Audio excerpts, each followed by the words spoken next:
You.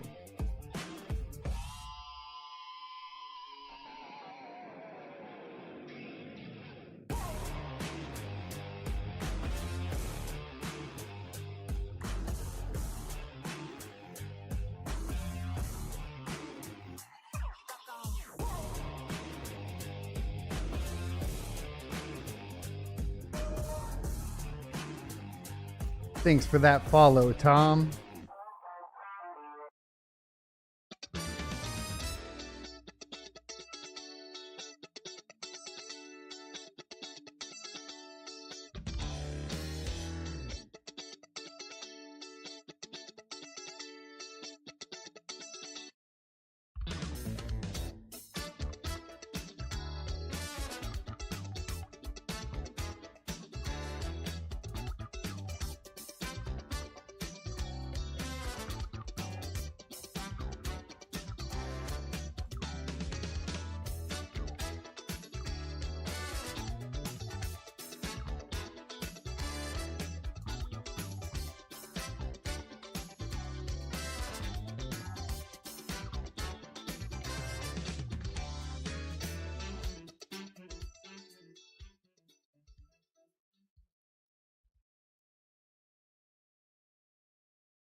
Digging deep into the code, he's rising, phantom overload. Hashrate soaring, can't be stopped. Dingy bills, they make me pop. Data caves and blinking lights. Mining rigs burn through the nights. Watching charts for the rise. Market dips got darkened skies. Crypto roller coaster ride.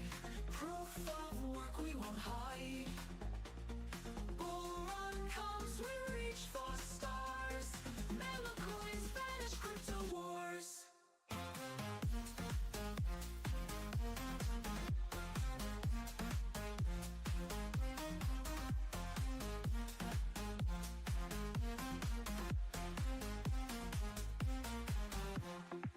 Electric surges, wallet drains, staying strong through all the pain. Calculations, endless grind, profits come, will unwind. Volatile like stormy seas, token dreams and shattered please. Hold the line, trust the grass, seek the bull and the golden calf. Crypto roller coaster ride, proof of work we won't hide. Bull run comes, we reach for stars. Melocoins vanish, crypto wars.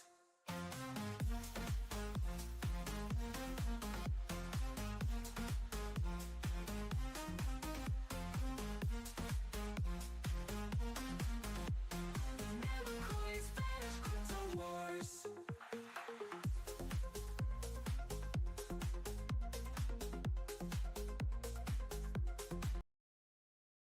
Hello and welcome everybody to the Crypto Mining Show, your one-stop shop for all cryptocurrency news from the perspective of a cryptocurrency miner. I go by Blind Run on the internet and Matthew in real life, and I hope you're having a wonderful Monday evening. Today we do got to talk about the tough subjects, of course. We are going to be talking about ASIC mining with Kaspa in particular, just because I think it's important that everybody understands what's going on there. Also giving you the tools to look up all of that information for yourself. We're also going to be talking about Ethereum being burned by somebody, over 500 Ethereum burnt here recently, as well as the Libra coin rug pull from presidential candidate, actually from the president of Argentina. There we go. We're also going to be talking about a little bit of where we're at in cryptocurrency and the current phases as far as the scams going on. And we're going to talk about where that's headed, I think, in the future, et cetera. And hopefully we'll get a better idea of what's going down there. We're also going to be talking about the Warthog network censorship of transactions via, of course, the Xeggex exchange and that hack, because I think it's important that we talk about it. We're also going to be talking about Marathon Digital and their obviously mining situation that's going to go along with Kaspa. And then we have a few other things coming up as well, like crypto task force and strategic reserve updates. We're going to be talking about the Bitcoin miners being, well, the network shares going up as far as that's concerned, as well as Texas finally officially announcing their Bitcoin reserve, and the Bitcoin mining industry creating jobs here in the United States, which should be cool. We have a halving coming up for Cryptix that is going to be important. And we have a competitor, a SWI-enabled competitor to the Steam Deck. We're going to look over that and see if it's even worth it. We have some GPU news, including, of course, the MSRP of the 5070 and 5070 Ti, as well as release dates for both those and the RX 9070. And then we have some new miner releases. We're going to be taking a look at a new cryptocurrency that is hot on the market called Reploy and doing a coin review of that. And we'll be talking about Litecoin and the absolute massive pump and run-ups it's been having, as well as obviously what I think, how that impacts mining, etc., and what you should be looking at from the ASIC perspective.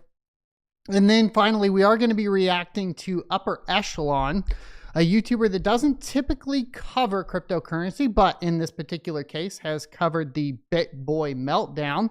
So we're going to watch his video and react to that. And then we'll have our Rig Wars entry, and everything should be wrapped up from there. Before I get into it, though, I do want to give a special shout out to everybody in the house. Let me see if I can get this going.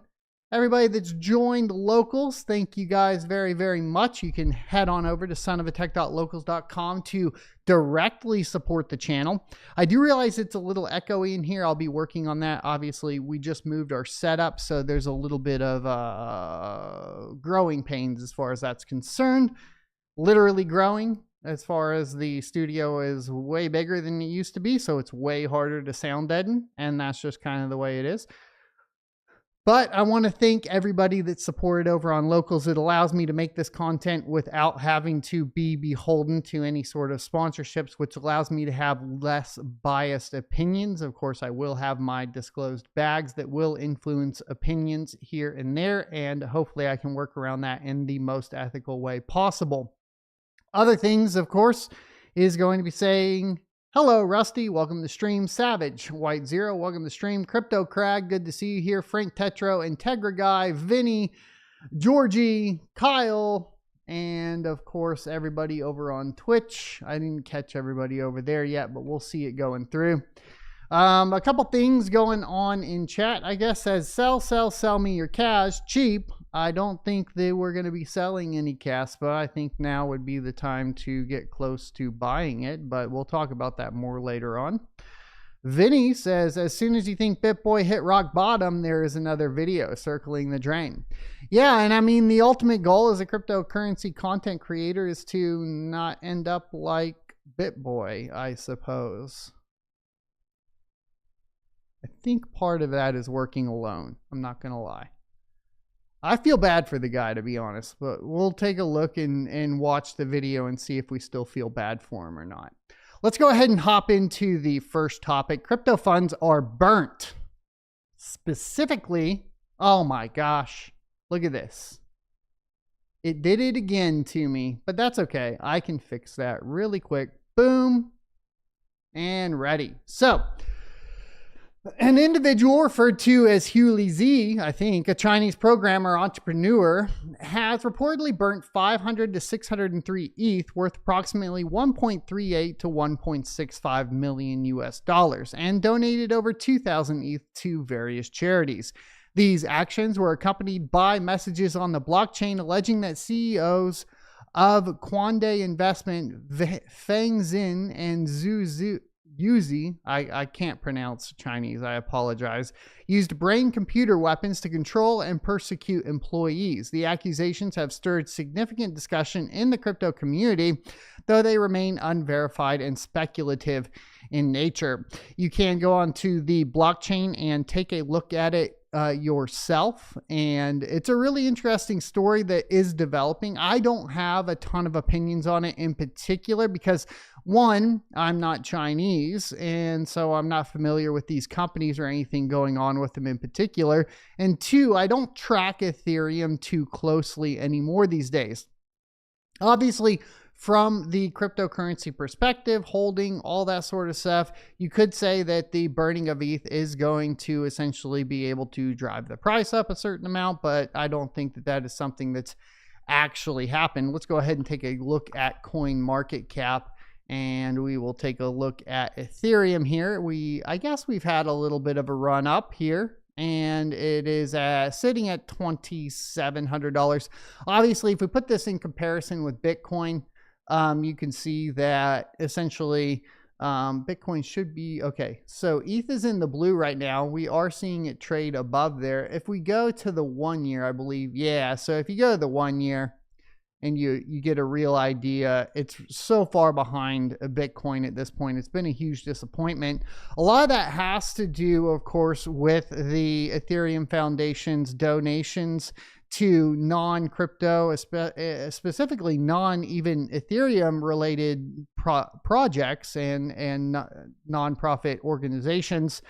So, I mean, like we've been talking about this for a while. Is a 500 ETH burn enough to really put a dent in this? Maybe temporarily a little bit, but as far as the volatility, I don't see this going anywhere anytime soon.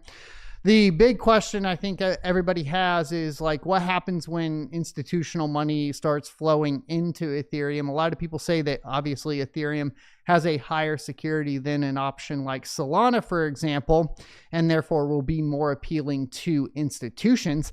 I don't know if that's necessarily true. I think that there's probably going to be a lot of other competitors that basically are more attractive to essentially any institution or institutional money. Specifically, I think when I talk about this, I'm really thinking about Base right now coming up in the market, as well as Sui. Now, Sui, I say that because you have ex-Apple developers, obviously, which are going to influence that pretty heavily. So that's kind of what I'm looking at as far as, you know, institutional investing and where that's going to head in the future. Of course, Ethereum will probably pick up a lot of that. There's a lot of layer 2 options coming out. Arbitrum, Optimism have been flying, and you just have a lot of money still in there. It's just not performing near as well. If this was still proof of work, I think we would see a much different situation, right? Like if we look at ETH in the previous run-ups, we saw ETH, you know, really surpassing Bitcoin by a lot, you know, and it's just not the case anymore. So if we go to the 1 year, obviously this run, this cycle, Ethereum's not looking near as strong as it used to. Now, like I said, as far as this story goes, what are the accusations true? I don't know, right? And what are brain-computer weapons to persecute company employees and former employees? And even themselves were controlled. Like, is this an AI-run program that's run awry, that's targeting people? I don't know. This seems absolutely insane to me. If we search the companies, let's see if we can get a little bit of a Google search going here. Fenzing is a character, it looks like. Let's see if we can do company. So they're an industrial company, it looks like. Management firm co-founded by Xingfang. Chief risk officer, has almost 20 years of experience in quantitative investments. So quantitative computing, I'm assuming. PhD in statistics from Columbia University. I don't know. This sounds like a super dark cyberpunk story starting right now. And we'll have to sit back and see what happens. Let's take a look at this real quick too. So let's do that. Let's go over here. See what this gives us. Magic of computing. Wizard Quant. Crypto Briefing has a little bit here.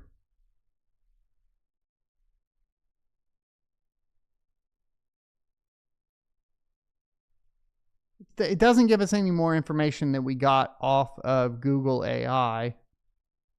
So I don't think that we're going to really get more information off of it. Obviously, he's trying to, bring eyeballs to this, which I think is successful. That's a successful way to bring eyeballs to it.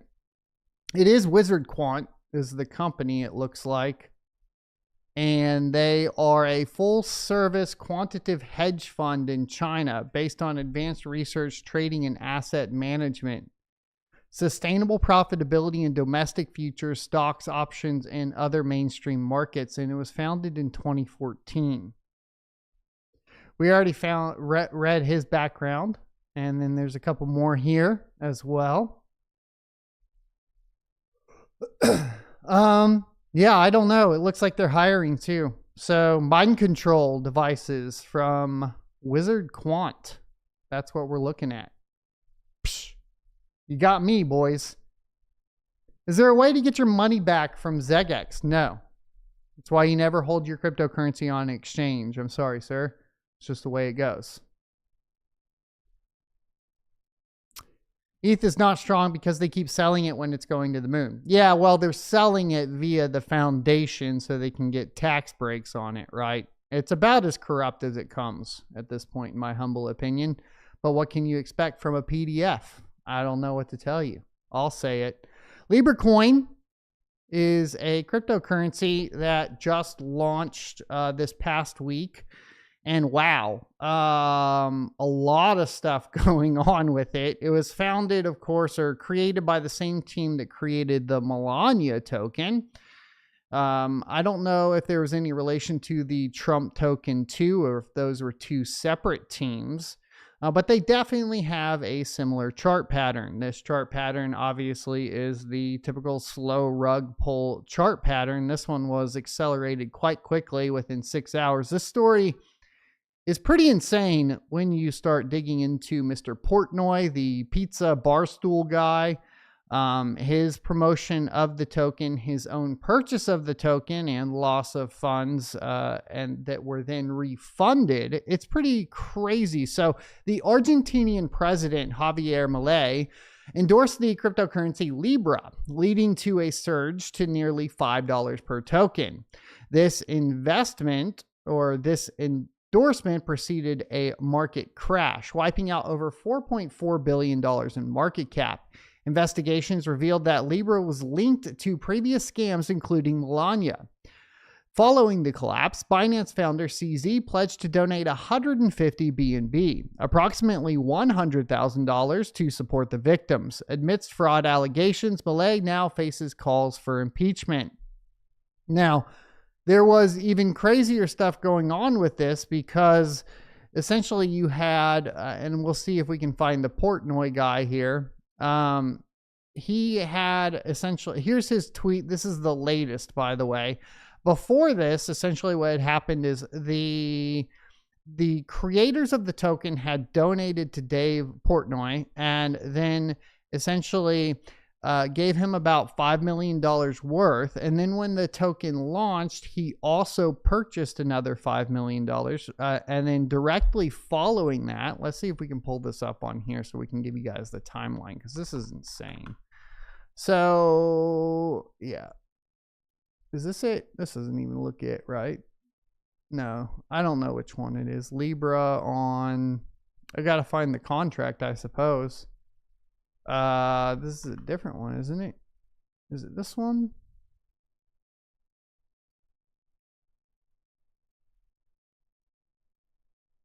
Might be this one. Yeah, Soul Scan. There we go. That looks about right.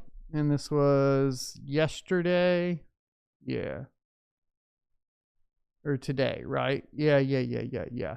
So it launched and then it completely crashed. What was interesting is the dev team did go ahead and refund him the $5 million. Which is crazy. So not only did he get the $5 million that were donated to him, I believe it's $5 million. Not only did he get the $5 million that was donated to him, he got the $5 million return that he got liquidated by making a bad purchase decision. And then the president actually retweeted a how to buy it video, and then just recently drove the price up again, to which I think it looks like it came back down again. Yeah, so it went up and then back down again. Coin market cap's not great to track this. We would probably need to go to ape.pro or something like that. Let me go see here real quick if we can go over there, because it'll give us a better view.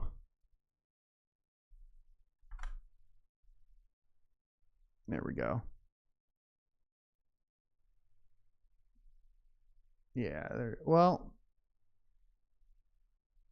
yeah, I think it's a different one than even this one. I don't even know which Libra this is. There's so many scams named Libra now. What are you going to do, right? It's insane. It's insane. There's so many scams on Sol now. I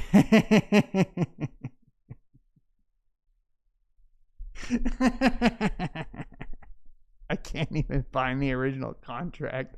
I'll have to go to the president's Twitter account. Let me see if we can find it off Dave's here and see if we can pull it off of here real quick. No, okay, so it's that one. It's the first one we were on. So let me go back. So if we head on over, it's this one right here. And yeah, so it basically went back up and then back down. So it went up. Oh, there we go. Finally got the full chart. So up, down, and then it had this little pump here just recently from the second tweet, right? And he retweeted basically a how-to in Espanol. And then Dave's like, WTF. And I'm wondering if he aped back in, which would be pretty funny at the end of the day. So what can we learn from this, though? And this is really what I wanted to talk about. I saw this post the other day and I retweeted it, and I think this is really important, and it's directly related to this situation. So this is coming from Alejandro on Twitter. It says, after 10 years of being in crypto and trading, I need to address what's currently happening in our space. This isn't just another market cycle. It's something far more concerning. The reality check. Meme coin trading has become a 24/7 sprint where you're considered late after just 15 minutes. Hence tools like ape.pro, by the way.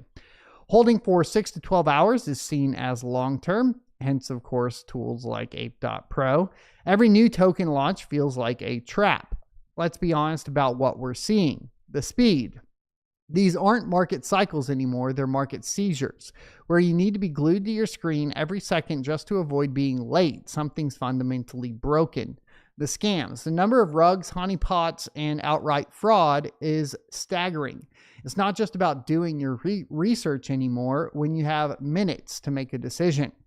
The burnout. I've traded through bull markets, bear markets, and everything in between. But this is different. The constant rotation, the 24/7 FOMO, the endless parade of next big things. It's exhausting, and even for the most seasoned folks. And I have to say, I've been in crypto since 2016. So going on 10 years now, and I have to completely agree. The community impact. We're burning out builders who are chasing a dragon that doesn't exist. Real projects can't compete with pump and dumps masquerading as communities. And this is something I think a lot of people get upset with me about. Anytime somebody's like, oh, I love the community, I immediately dump that token on that trash community. Community is just a term to influence people to be exit liquidity, okay? If you are part of a community, be very aware that you are basically exit liquidity for developers running a scam on your ass. And that's basically the hard truth about all of it. And I guess I just read the hard truth right here, hence why I use that term. But at the end of the day, if you're promoting that you have a strong community and want to basically build a community as a cryptocurrency project, but you don't have real tech and real utility behind the token, then it's a trash token. It's a trash product and nobody should invest in it. That's how I feel about it. And that includes a lot of these forks of Kaspa. It includes even like all these different proof of work coins that are getting forked from Kapow, from Ravencoin, all down the list. Like a lot of them have that, well, it's the community. It's the community. You know what? Your community. All right. End of the day, fuck it. Okay. We don't care about your community. Build something worthwhile and I'll come look at it.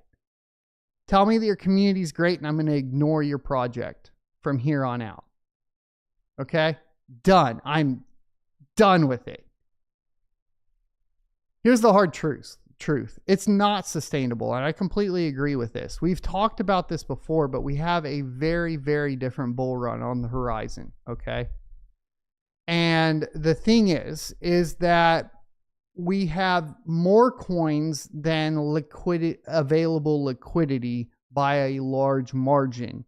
And what this means is that we're going to have a completely different altcoin market. And because you have retail looking at this and seeing all the pump and dumps, etc., they're also going to be more apprehensive to investing into alternative cryptocurrencies because it's just too dang hard to find the good projects. And at the end of the day, they're not going to want to invest in anything with such a high risk profile, especially when there's millions upon millions of new tokens being generated every single day, just so people can basically snipe bot you and run away with your money. You can have all the tech in the world, says Dom, but if you don't have the right people, it won't work. The right people create the right tech. You can't have the right tech without the right people, meaning that essentially if the right people are in place, the tech is there. Odin says the community only dumps coins on you. Exactly. And Lefty said, I like the joke, come join the Pyron community. Great fundamentals.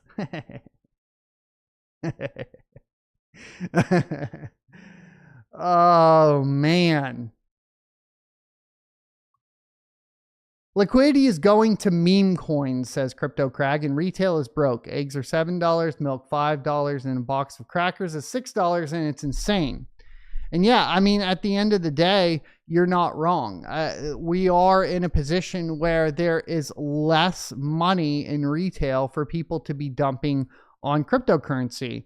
And the fact of the matter is that a huge run up in the previous cycle was because of disposable income due to the reimbursements that the Biden administration was giving people during COVID. And we don't have that same availability. Now, what's my hope? What's the light at the end of the tunnel? A reduction in taxes for the regular 9-to-5 working class that enables them to have additional disposable income that they can then invest. And I think that is really where you see some light, like I said, at the end of the tunnel, is having that availability due to tax cuts. Now, we haven't seen any of those tax cuts yet, and no announcements either. So it's really kind of sitting back and waiting to see if that comes into fruition. If it doesn't come into fruition and we only continue to see rising interest rates and, basically rising costs in energy, which is another factor, especially if you're a crypto miner, if we keep seeing that continue in down the path that it's already gone down, we just aren't going to have the same altcoin market that we had in previous cycles. There's just not enough disposable income for that to be viable. Now, if we look at something like the stock market, for example, right, we can see that the top performers are continuing to outperform. This is a consolidation of, essentially all of the economy into the top 1%, essentially. And a lot of the small cap stocks are failing. They're just kind of being propped up, right? Like the S&P 500 is being propped up by, Apple, Nvidia, Amazon, right? And those continue to rise in value while everything else just starts to slowly bleed out. And we're seeing that exact same thing in cryptocurrency, right? We're starting to see the rise and rise and rise of Bitcoin while everything else bleeds out. And unless there's some deregulation in both spaces, and a reduction in taxes to give people additional income to spend, unless these things happen, it's going to continue to go down that path. And you're much better well advised to be invested in Bitcoin, Apple, Nvidia, and those top runners. And that's really only going to let you eat off the bottom barrel of retirement, right? It's not going to let you, find multi-generational wealth, right? That's not going to happen if you keep consolidating everything to the top. Disruption is extremely important, and you need to enable disruption by reducing regulation.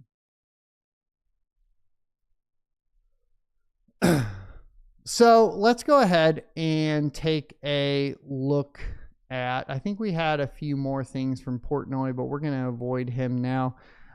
There is a video that you guys can go watch. There's a Libra interview video over here. I'll give you guys the intro to it if I can. Let's see. It is on system.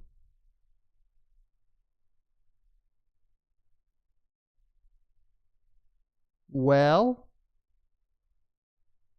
it's on default. I apparently have lost all audio here, but it's going to be a problem here in just a second. But there was an interview by CoffeeZilla over on his channel with the Libra team. I definitely highly recommend going and checking it out. I am going to check and see why my audio is not working, because we did have this all functioning earlier.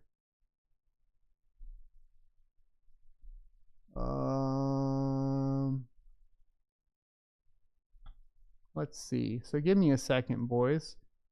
It never fails when you're kind of trying to put everything together. You think it's going good, and then, oh, I know why it's failing. I'm a silly goose. Okay. So here we go. Let's watch this intro so we can get an idea, and then I'll let you guys listen to the whole interview because it's quite long. For the last 48 hours, I've been investigating the Argentinian meme coin disaster known as Libra. If you don't know, the president of Argentina posted publicly supporting this meme coin, and subsequently it has all crashed, and people have wondered where the money is, with $100 million seeming to go missing. Now, I've been in touch with the key players. So really, like the 10 million, I guess 15 million total, if you consider Dave's portion of it, is really only a drop. I mean, it's not a drop in, I guess it's pretty significant. That's 15% of all of it, right? Trying to get answers. And what you're about to hear is an hour-long interview with Hayden Davis, who is the main guy behind the launch and a lot of the token decisions. He currently sits with $100 million in his possession that he's trying to find out what to do with. You will discover through the course of this call that it is not the first time we have been talking. I have been trying to communicate with him for, as I said, the last 24 to 48 hours.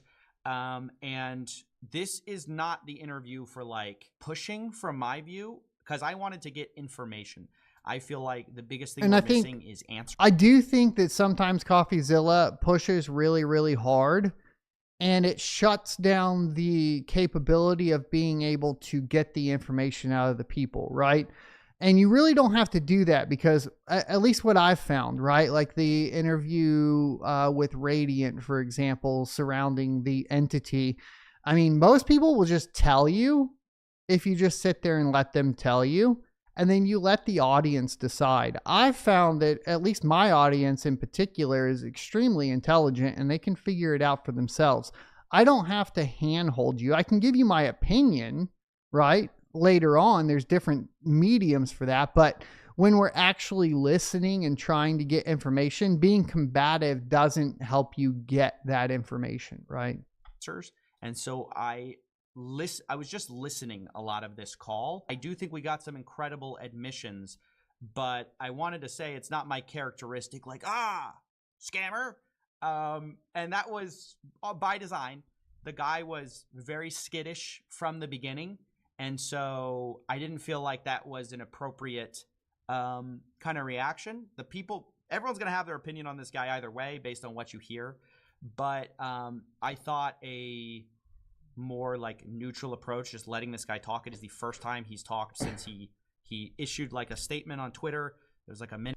Yeah, so this guy, if you guys haven't seen it yet, he issued this statement on Twitter. And it was pretty nuts. Let's actually go back and look at this real quick. So if you go, let's see if we can Libra statement. This statement was pretty crazy. Where is he? I feel like this would, here it is. Okay. So I don't even know if this isn't the whole statement.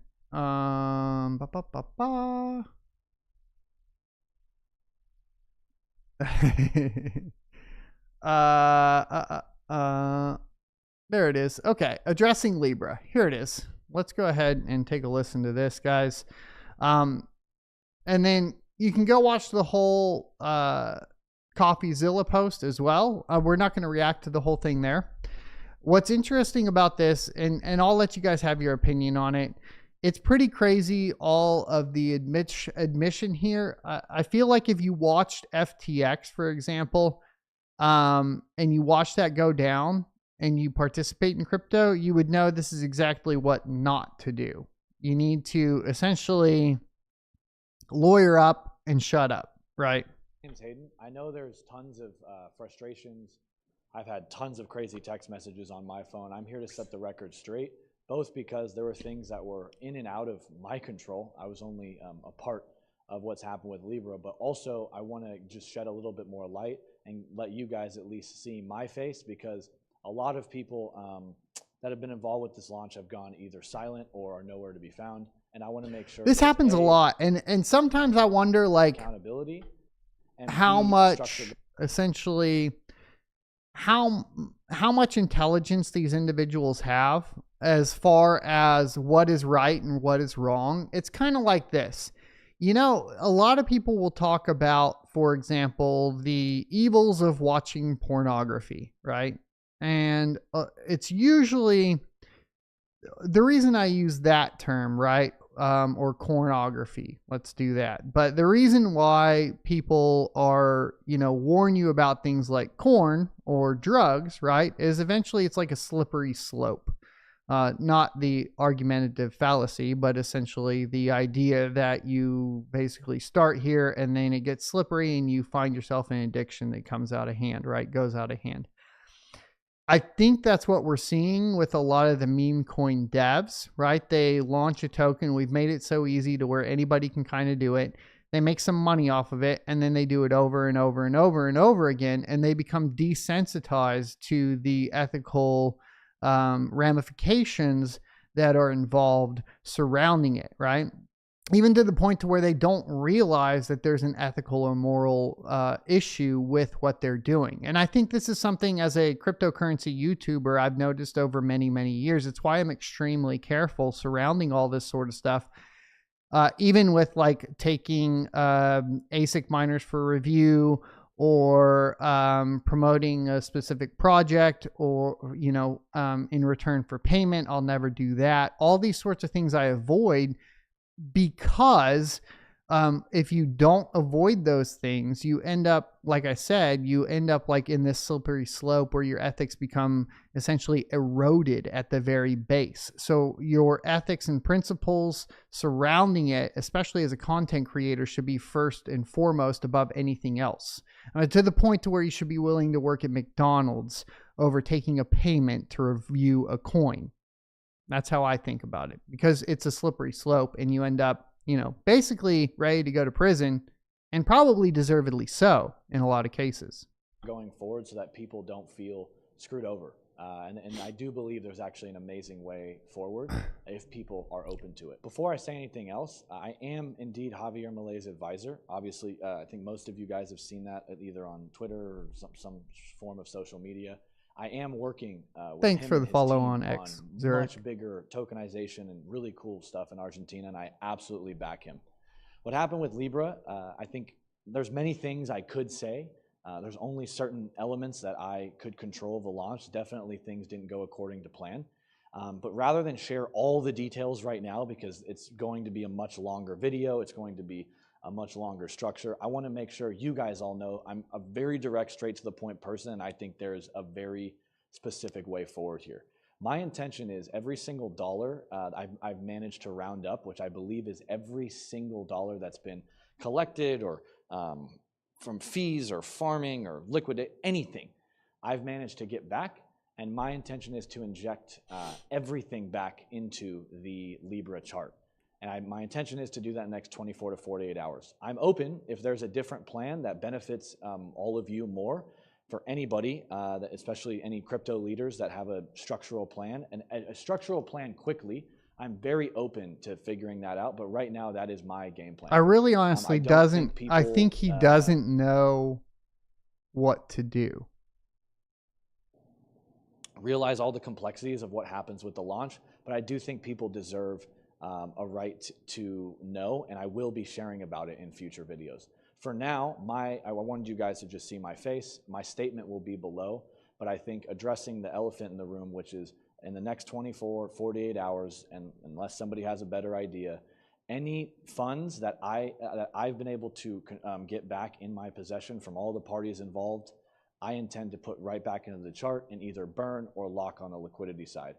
And I do call on all the people that benefited from this on the fee side, whether that was Photon, Bullex, Meteora, Jupiter, Moonshot, any of those guys that collected any amount of fees to do the same thing, as I do believe this could be quite the success story if flipped differently, but also I think it's fair. And I think that is at minimum what should happen in this particular case. So anyways, we have more information. I'll share a more of a statement below, but I wanted you guys to see my face, and I'm sure we'll talk again more soon.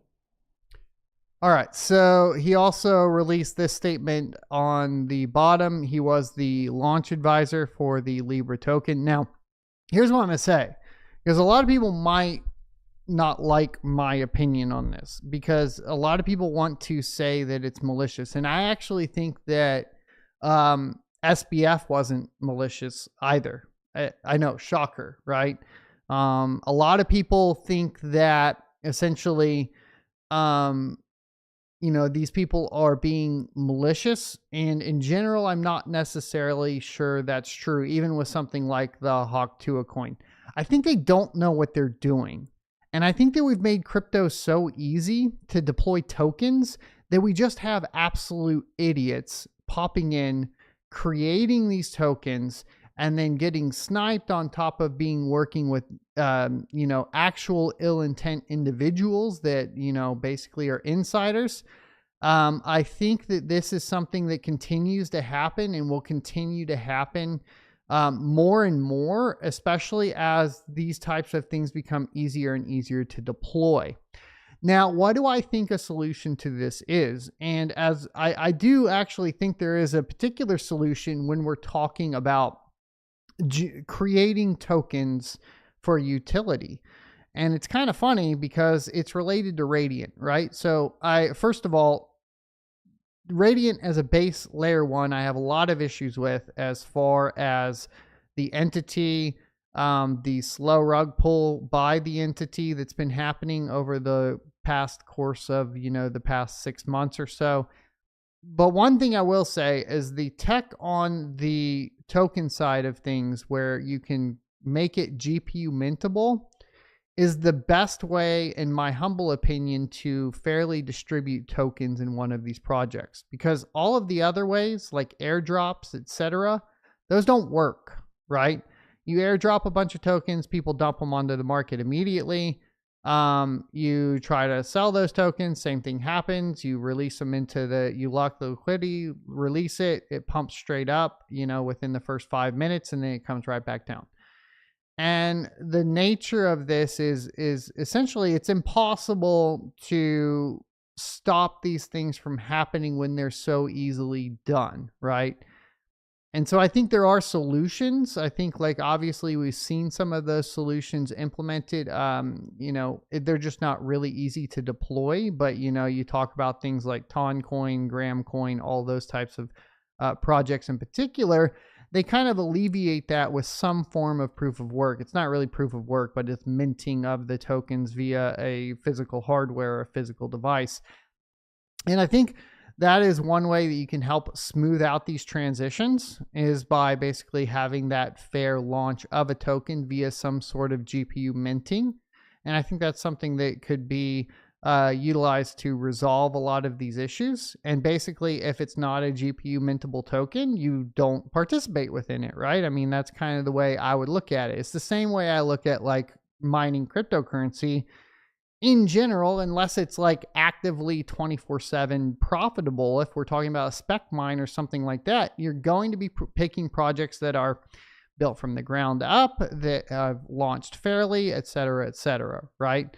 And I think that's really what we're looking for in general when we're talking about cryptocurrency projects overall.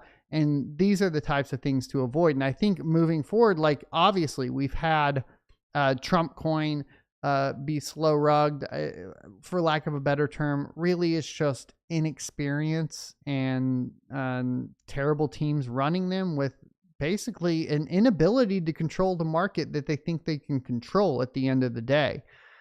I'll always say this: you can only make so many millionaires before they realize being a millionaire, right? And so we all like to pretend that, like, oh, it's got a strong community, everybody's holding. Yeah, that it takes one guy to become a millionaire and realize it to completely crash the chart, right? And that's just the nature of the beast. This is a PvP game. And to think anything differently, as things are, especially the easier it is to do, the more it's going to be done. And I think a lot of people just don't understand these basics that are hopping into it and creating projects like this. And like I said, you're seeing it with Trump, Melania, Libra, Hawk2a coin. Like, all of these tokens have the exact same chart pattern. There's nothing new. It's not new. And to think that you're going to outplay the insiders is absolutely farted. Okay? That's the fact. And you really got to not play those games. The only thing you want to be looking for on the token side of things is anything that has utility, and not utility that you don't use. If it's a utility you specifically will utilize, then maybe there's an argument for it. I'll give you an example.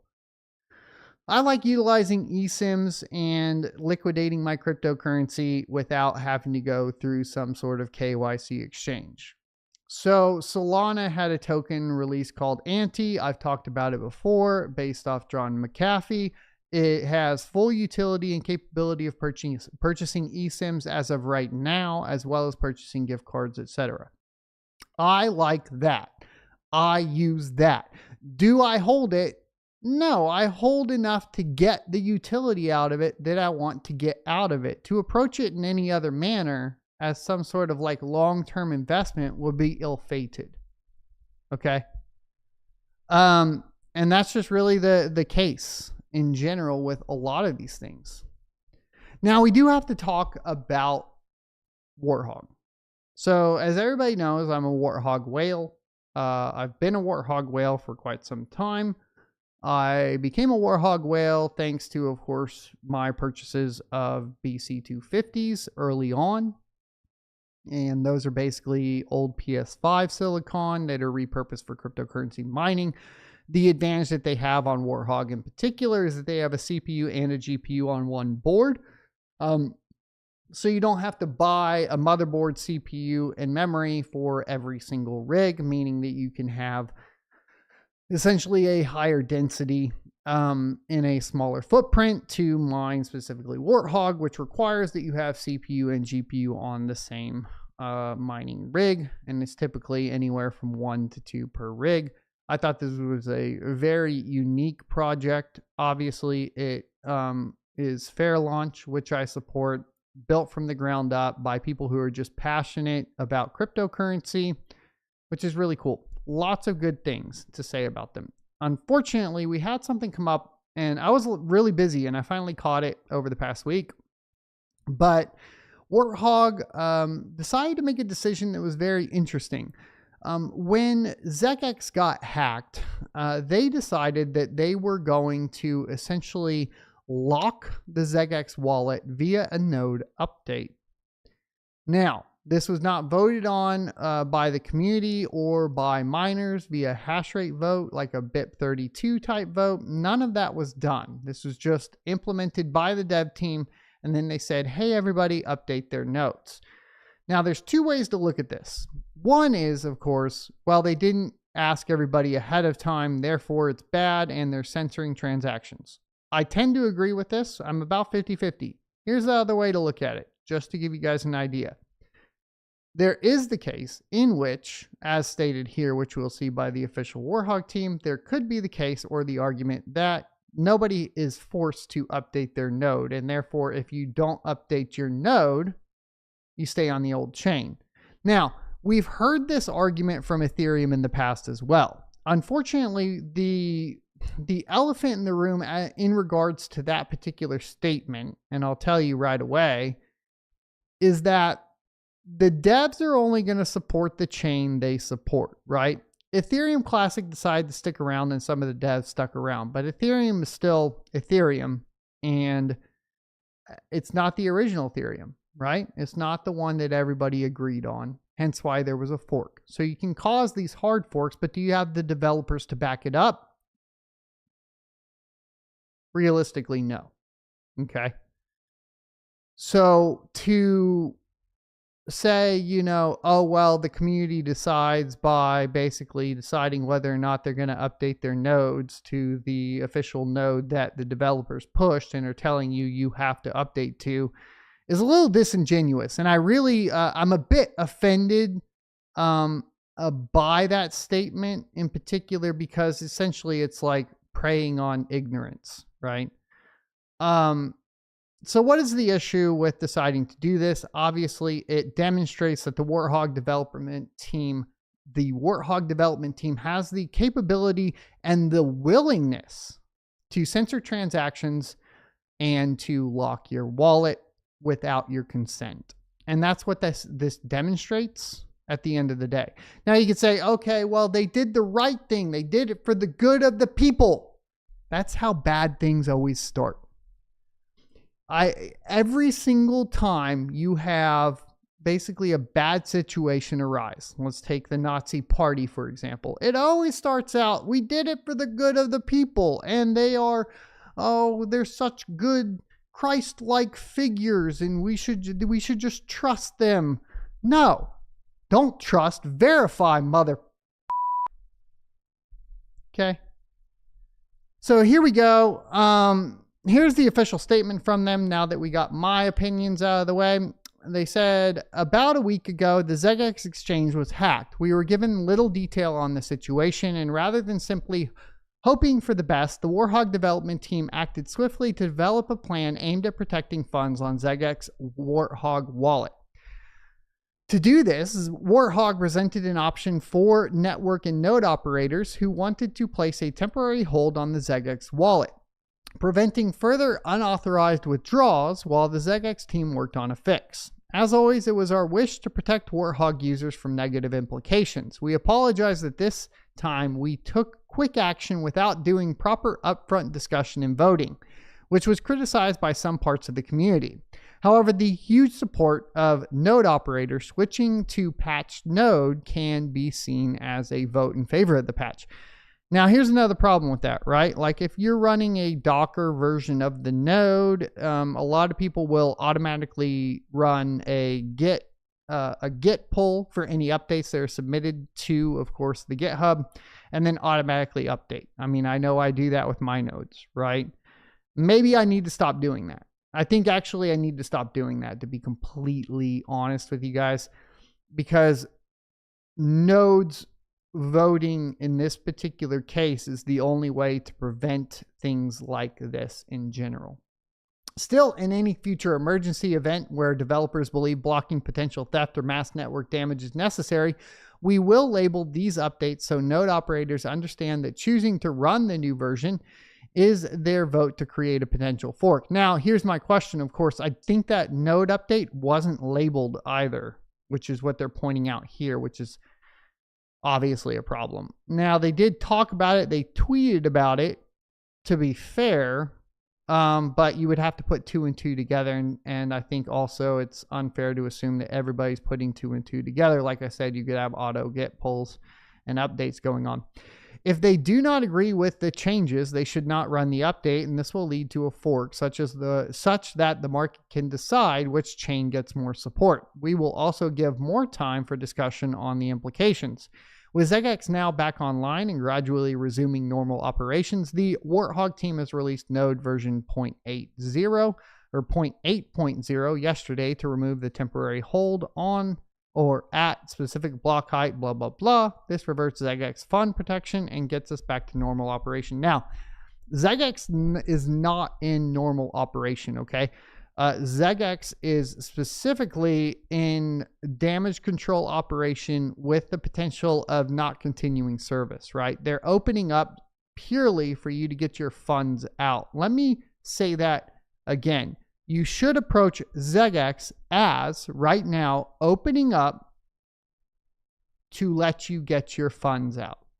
Now, there's another issue, of course. They did say U.S. participants are not allowed. You'll have to use a VPN if you're stateside to go ahead and get your funds out. It is non-KYC still, I believe, unless, of course, you did KYC yourself. Then I guess you're screwed. You can see yourself out, but that's on you. Personal responsibility and all that. I'd like to hear your guys' thoughts and opinions on Warthog. I've given you both kind of sides or arguments to the story. The voting can be done via actually doing a rig. I think it should be voted via hash power because not everybody runs a node. That's how I kind of see it. That being said, otherwise you're, I guess because otherwise you're just dependent on the pool making the decision, and the pool will typically go in the best financial interest of the pool. So the best financial interest of the individual miner should be taken into account. I'm not a fan of this. It's straight up censorship. It means that it doesn't, hold up to the Bitcoin white paper. And yes, I'm still a Warthog whale. I guess I'm holding this one all the way to 0, boys. It is what it is. All right, so let's go ahead and hop into the big topic of today. I have been talking about Kaspa for quite some time. I obviously utilize Kaspa profits to transition out of Kaspa into mining Bitcoin. And a lot of that has to do with the economics of Kaspa in general. And one of the big arguments that a lot of people seem to keep bringing up, so we're just going to clarify all of this right now, is that Marathon Digital is mining Kaspa. Now, they're mining quite a lot of Kaspa, and they are selling the Kaspa. Now, some people have told me, well, they're not selling it. Well, I have proof that they're selling it. We're going to go over their quarterly reports here, their Q10s, and I'm going to give you guys the update because I think at the end of the day, there just seems to be a lot of poor research, and the community is trying to drive you into purchasing the cryptocurrency, regardless of whatever it is, without giving you the full information of what is going on with the project. Now, why would this matter, right? Well, early on, this matters because it creates sell pressure on the network. And sell pressure on the network, especially in a time right now when alts are bleeding, means that you essentially have less potential to stay within parity of Bitcoin, which is clearly happening, right?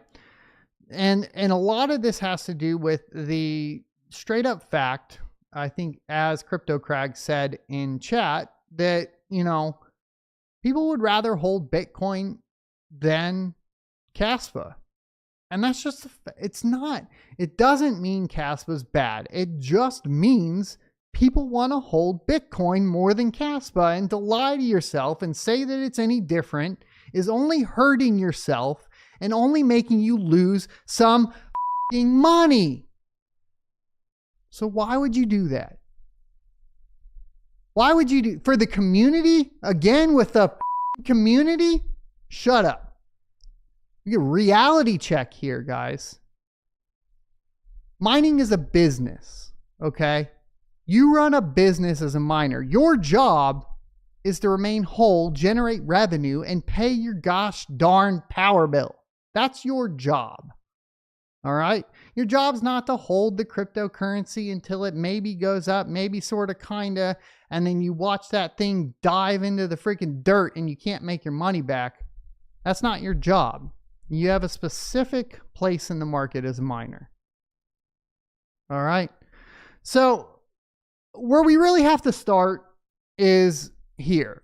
And this is back when we had Marathon essentially announce that they were mining Kaspa, gave us some initial details. And this is important because this will work out the math to understand the next Q10 report. So this is an article by Cointelegraph, and Marathon is looking to capitalize on higher margins possible with Kaspa mining. Now, remember, back at this time, Kaspa miners were making significantly more than Bitcoin miners. And one executive stressed the firm is in no way pivoting from its main focus, which is Bitcoin. Bitcoin mining heavyweight Marathon Digital revealed it has mined already $16 million worth of Kaspa. Keep in mind, this is on June 27th of 2024. In a June 26th announcement, Marathon Digital said the move allowed the firm to capitalize on their higher margins possible with Kaspa mining machines, which are up to 95% in some cases. By mining Kaspa, we are able to create a stream of revenue that is diversified from Bitcoin. Key term here is a stream of revenue. Okay? We're not talking about a Bitcoin balance sheet here, right? Also, it's important to note that this is all going to be able to change here because of the change in regulations and your capability of basically reporting your balance sheet of digital assets. So this will change strategies on these big companies. Keep that in mind. Marathon has mined $93 million, Kaspa, not $93 million. It's $16 million at the time. It's significantly lower, I think, right now. We'll have to take a look, but I think it was like 16 cents at the time. Since it's deployed its first batch of Kaspa miners in September. So essentially, if we take a look at that, that's September, October, November, December, January, February, March, April, May, June. 9 months, okay? That's going to be important for later, all right? Marathon has purchased roughly 60 petahashes of ASICs to mine Kaspa tokens, and half of that is currently operational, while the remainder will be installed sometime in the third quarter. So why is this important? We had a 50% increase in hash rate in the third quarter of 2024, okay? With 50% of the hash rate right now, or at this time, they had mined 93 million Kaspa tokens, okay? Half capacity, 93 million tokens, okay? This is going to be important because we're going to look at the Q4, Q10 report, okay? Kaspa mining isn't a pivot. So they do go ahead and say that Kaspa will represent just 1% of their energy once fully deployed. And they had mined 9,761 Bitcoin worth 594 million since September, meaning its Kaspa mining operations have only made up a small fraction of the firm's total mining revenue. Despite that, Kaz rallied at that time, blah, blah, blah. All right, so what are we looking for, right? We want to say, okay, well, what are they doing with their Kaspa? You can always go to Mara and take a look at their Form 10Qs to figure out what they're holding on their balance sheet. So what have we learned? With half of their hash rate, they earned 93 million tokens in Kaspa by June 27. They then doubled their hash rate And remember, we do have declining emissions, but it's a halving every year, right? About. So, and then since June, we've had 6, 7, 8 months. So about twice the amount of time, but really we have to cut 2 months off of that. So you basically have 6 months versus 9 months. So about 2/3 essentially of the mining time with double the hash power, to give you an idea. So if we do a Control F on this sheet and search for Kaspa, we can go down to the amount of Kaspa in Q4 that they were holding. Now remember, by June, they already had 93 million and doubled their hash power. They had already sold off a majority of that because they were only holding 107 million Kaspa by the end of September, right? Or December. Or yeah, September of 2024. Another thing that's stated here is that the company began evaluating Kaspa as a potential way to diversify its revenue while continuing to utilize its current infrastructure and expertise in digital asset compute. After successfully deploying its first Kaspa ASICs in September of 2023, the company had begun scaling its operations. At September 30th of 2024, the company held approximately 107 million Kaspa coins on its condensed consolidated balance sheet with a fair value of 17.1 million, just a million above what they had in June. So about 50% of it theoretically has been sold at this point, at least 50% of their holdings, right? The company intends to add its Kaspa holdings primarily through its production activities, as now we incur significant less cost to produce Kaspa in US dollar terms, which helps us pay for our expenses and allows us to hold a larger amount of Bitcoin on our condensed consolidated balance sheets.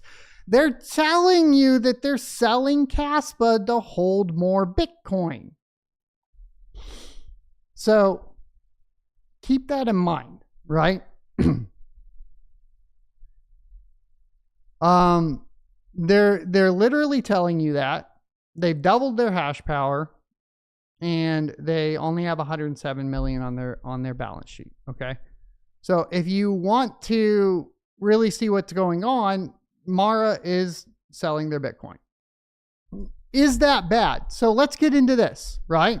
Because what do I always say? What's your job as a miner? Your job as a miner is to provide liquidity to the market.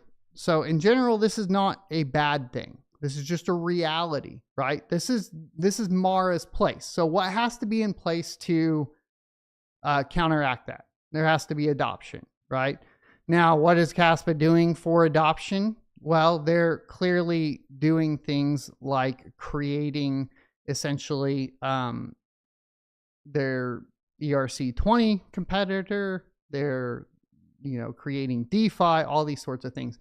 The question is like, will it have the same adoption rate as something like Solana or Ethereum even? And that's really yet to be seen. So there really has to be the obvious demand for the supply that's being created by Mara. Meaning, I don't think that Marathon Digital is doing anything wrong. I'm not going to say, oh, Marathon Digital shouldn't be selling their Kaspa, they should be holding it. Because I generally believe that miners hold a very specific point in the ecosystem, which is to mine and sell. Right? Now, we have a few things. Of course, Cryptopreneur said, I remember you were happy to sell Kaspa at 1 cent. No, I didn't sell Kaspa at 1 cent. Sold it at 4 cents, just in case you were wondering. And I bought Bitcoin miners. I shorted it from 1 cent to 4 cents, or from 4 cents to 1 cent, which was pretty good. And then as far as wrong math, let me know. And then, yeah, CryptoCrack selling Cas for OPEX. Obviously, that's what's going on.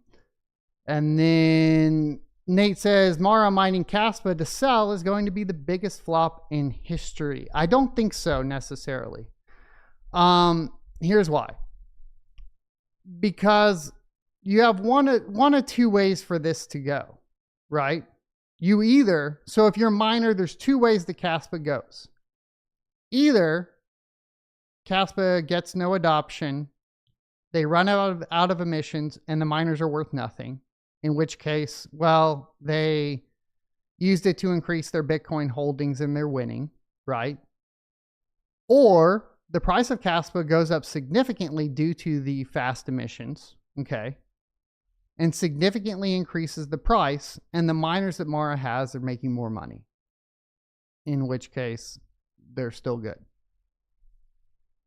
The correct play is to get the profits out. They're doing the correct play because they're protected on either side, right? Especially considering that Kaspa's had some of the quickest releases of efficiency on miners that I've ever seen on altcoin, right? We've seen the KS1, KS2s, KS3s, KS, 5s going all the way up in huge increases in efficiency. You're churning and burning bricks, right? You're just bring it in, mine on it, throw it out. Bring it in, mine on it, throw it out. Bring it in, mine on it, throw it out. That's what's going on. So that's kind of what we're seeing as far as all that's concerned. Now, what should, like, obviously, like, a home miner is not going to be able to mine Kaspa with these types of competitors in play. So if you want to participate in Kaspa, I mean, by all means, go and buy it. If you're focused on mining, then, I mean, at this point, I think you just ignore it for the most part.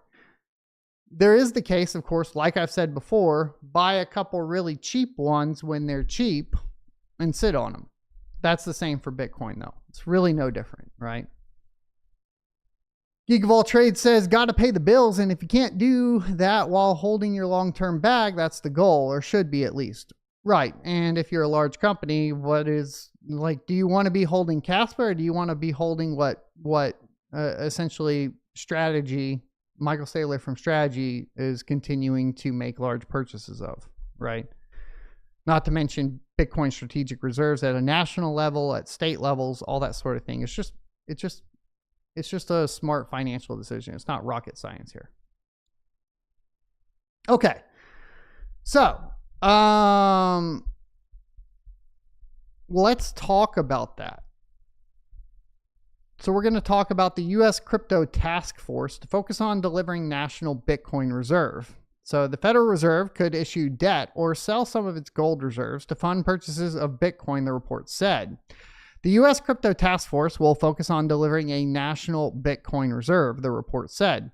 The U.S. Crypto Task Force will focus on starting up a national Bitcoin reserve, a move that is likely to spur similar efforts worldwide, broker Bernstein said in a research report Monday. Quote, a creation of a U.S. Bitcoin reserve could lead to a global race amongst sovereigns to buy Bitcoin as one of the reserve assets, end quote, analysts led by Gautam Srigani wrote. There you go. The formation of a strategic reserve poses a number of structural questions, the report said. Will the U.S. Federal Reserve or the Treasury buy Bitcoin? If the Fed, that would require legislative approval, the report noted. How would the Fed fund cryptocurrency purchases? Bernstein said it could issue debt or sell some of its gold reserves. We've talked about this. And I do want to say, let me see if I can pull this up real quick. Just on a note, Elon actually tweeted this about Fort Knox earlier. Let me see if I can pull it up. In relation to that, basically, I'm going to tell you that they have to print debt, right? So, I believe Doge was looking into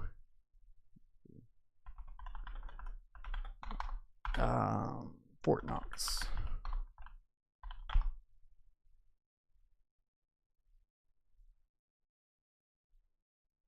Well, looking for the gold at Fort Knox, and it's gone. And I just bring that up because, like realistically, we know for sure that what they're going to do is print money. And so, what does that mean? That means it devalues your U.S. dollar and props up, of course, the assets that individuals within the government have to control. So obviously having the asset that people are trying to purchase in a supply and demand scenario is going to be exactly what you want to do. Now, do I know for sure all the gold in Fort Knox is gone?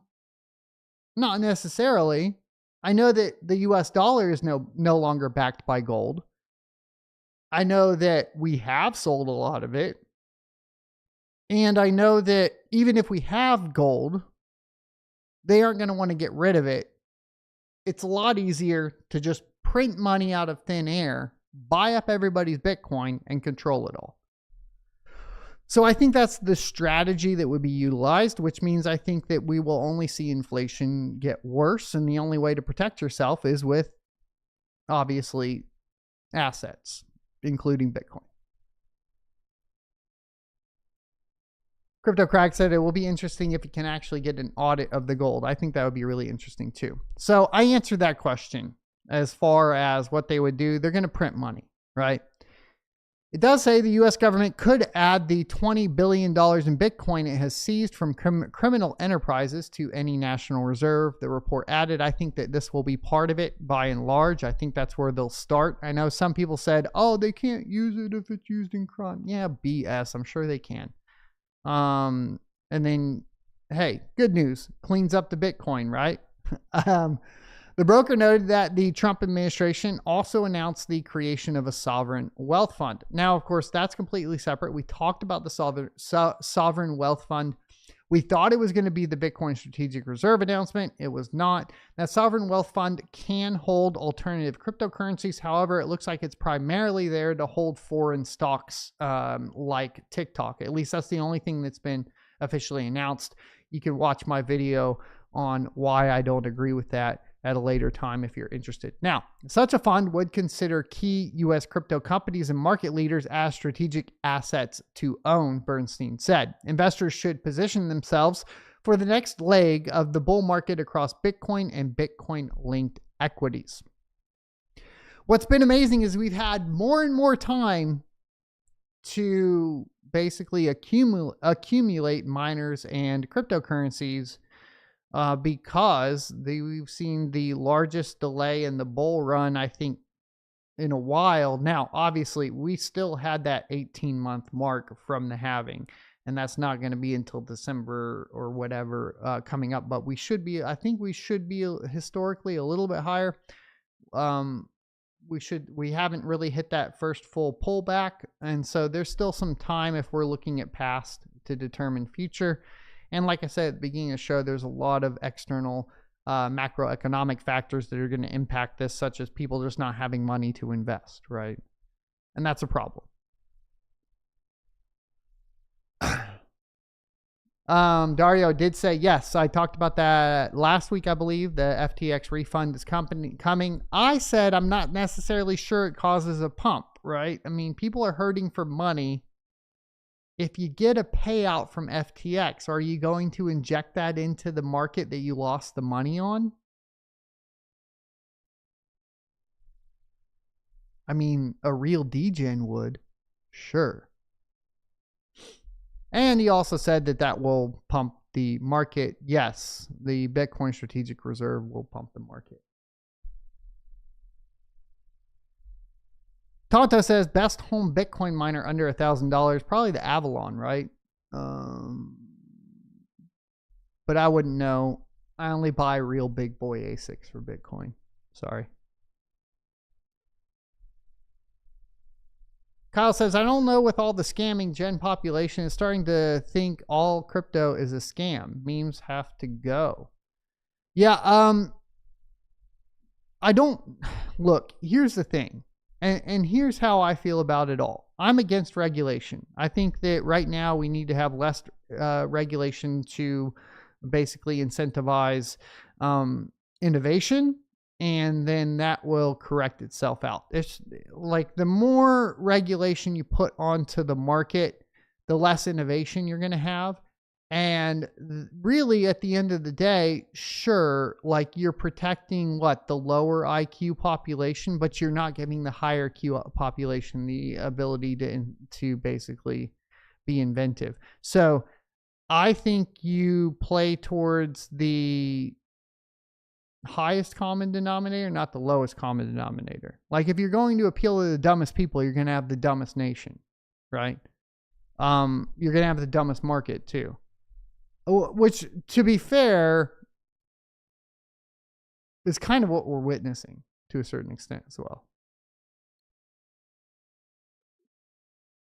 People are buying garbage and get upset when it goes to zero, but that's on them. Like personal responsibility at the end of the day. So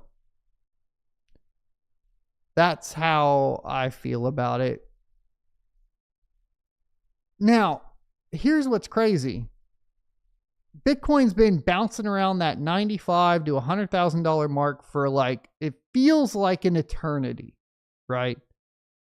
Despite that, Bitcoin miners are growing their share of network hash rate. The companies grew their share of Bitcoin network to about 29% in January from around 20% a year ago.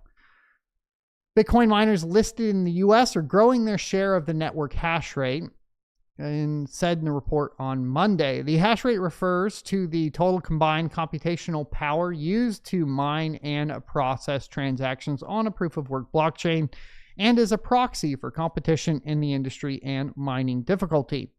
Quote, US-listed Bitcoin miners are increasing their share of network hash rate, leveraging access to capital, land, and power. Analysts led by Quantum Shine wrote. Okay, so these companies grew their share of the Bitcoin network to around 90 or 29% in January from about 20% a year ago. Adding that large miners aggressively expanded their hash rates in 2024. Obviously, everybody is expecting the same outcome. Here's where I always get a little nervous, by the way. If everybody sees the pattern, nobody can capitalize on the pattern. Meaning we all know about the halving pattern now. Like it's not a secret. And that means that essentially if everybody knows about a bull market, nobody knows about a bull market. Now, there is the flip side to that, which says if everybody's expecting a bull market, everybody's going to just naturally manifest the bull market because everybody's going to put money in. But it also means that the bull market's going to come and go faster than it has in the past. Right? So they also said, you know, they went over the earnings reports and all of that. What's really interesting is that we've had a huge increase in hash rate here recently. And I want to talk about this one. I did forget about that one. All right. So here's another interesting part. We've had a lot of discussion in the past of Bitcoin mining not creating jobs. Right? Everybody says, oh, it doesn't use that many things. We don't need that many people for Bitcoin mining. You just set the rigs up and forget about it. We're quickly learning that's not true. And why are we learning that's not true? Well, there's maintenance on these rigs that has to be done. There's 24/7 monitoring that has to be done. It increases, obviously, profitability within the IT sectors for cryptocurrency. In the data center infrastructure side for cryptocurrency, it's creating jobs. Now, is this a lot of jobs? Not necessarily, but it is quite a few. So let's take a look. It's apparently about 31,000 jobs.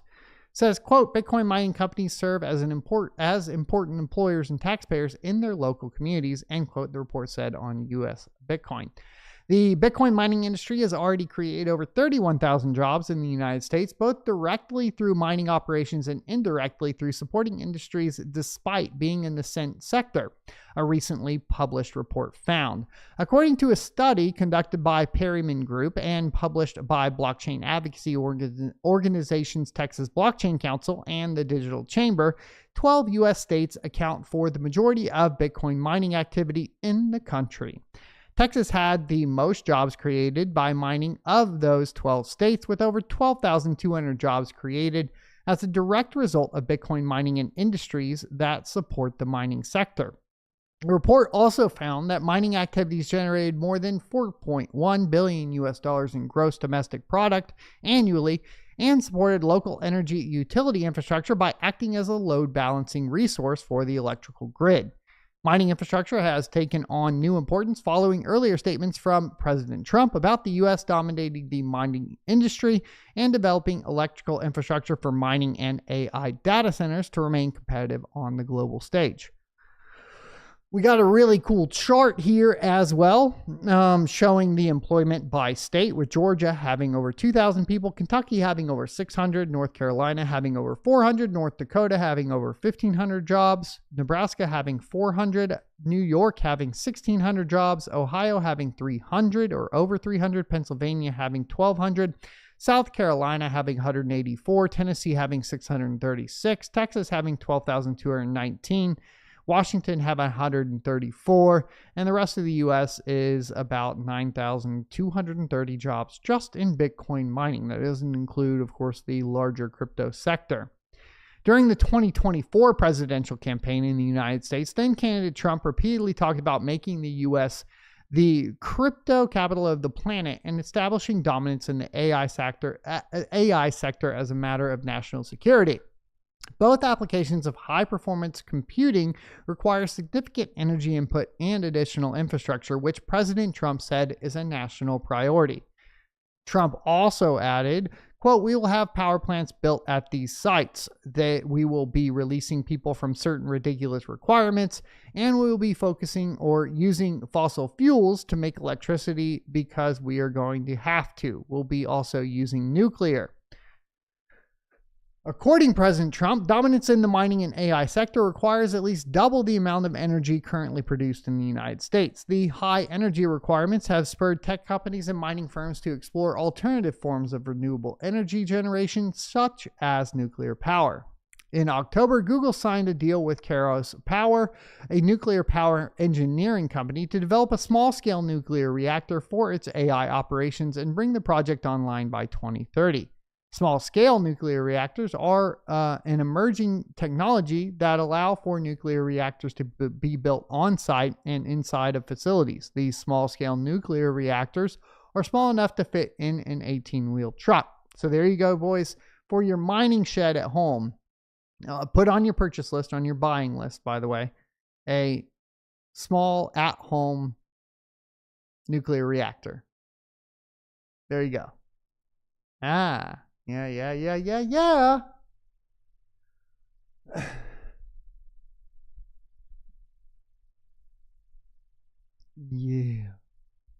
I think that's the plan. A quick note for those of you that are not in the know, Cryptixhash is a new cryptocurrency that's been launched. It's another Kaspa fork. What was really interesting is here recently they did release their wallet scanning AI. Now, I haven't done the demo yet. I've obviously been working on a few things over here in the office, but I will be doing that demo soon. It's pretty neat. And on top of that, they have a halving coming up here in 9 days. So via their Discord, they say only 9 days left until the halving. Block reward is 10 CYTX, and the next halving will be essentially at 9.4387, so a reduction of 5.61% because they're on that chromatic reduction like Kaspa. Here's a really interesting thing. Now, you guys have probably heard me talking about Sui, however you want to pronounce it, S-U-I, I think it's Sui. And at least from the way everybody else says it, okay? All right? Let me know in the comments if it's right. I'm sure it's probably wrong. But here's the deal, okay? They announced the Sui Play OX1. Now, I'm actually a huge fan of the Steam Deck. I've been utilizing it for a while now. This is a competitor to the Steam Deck that would allow you to potentially own the rights to your game via the Sui blockchain, which is really interesting. So here's the device. There is a film. I guess we can play it. Let's see it. Let me turn it down. So apparently there's going to be game exclusives on it, but you will be able to own your assets and your avatars via the blockchain, which is interesting. The device looks very similar to the Steam Deck. Here's a few bad things about it. There's no haptic feedback the touchpads. It's missing those. I don't know what operating system it's going to run. Some form of Linux. Will you have access to your other game libraries? That's yet to be seen. It does say that it will have seamless Steam integration. So I assume some sort of Steam OS variant with exclusive storefront for Sui games. That could be really cool.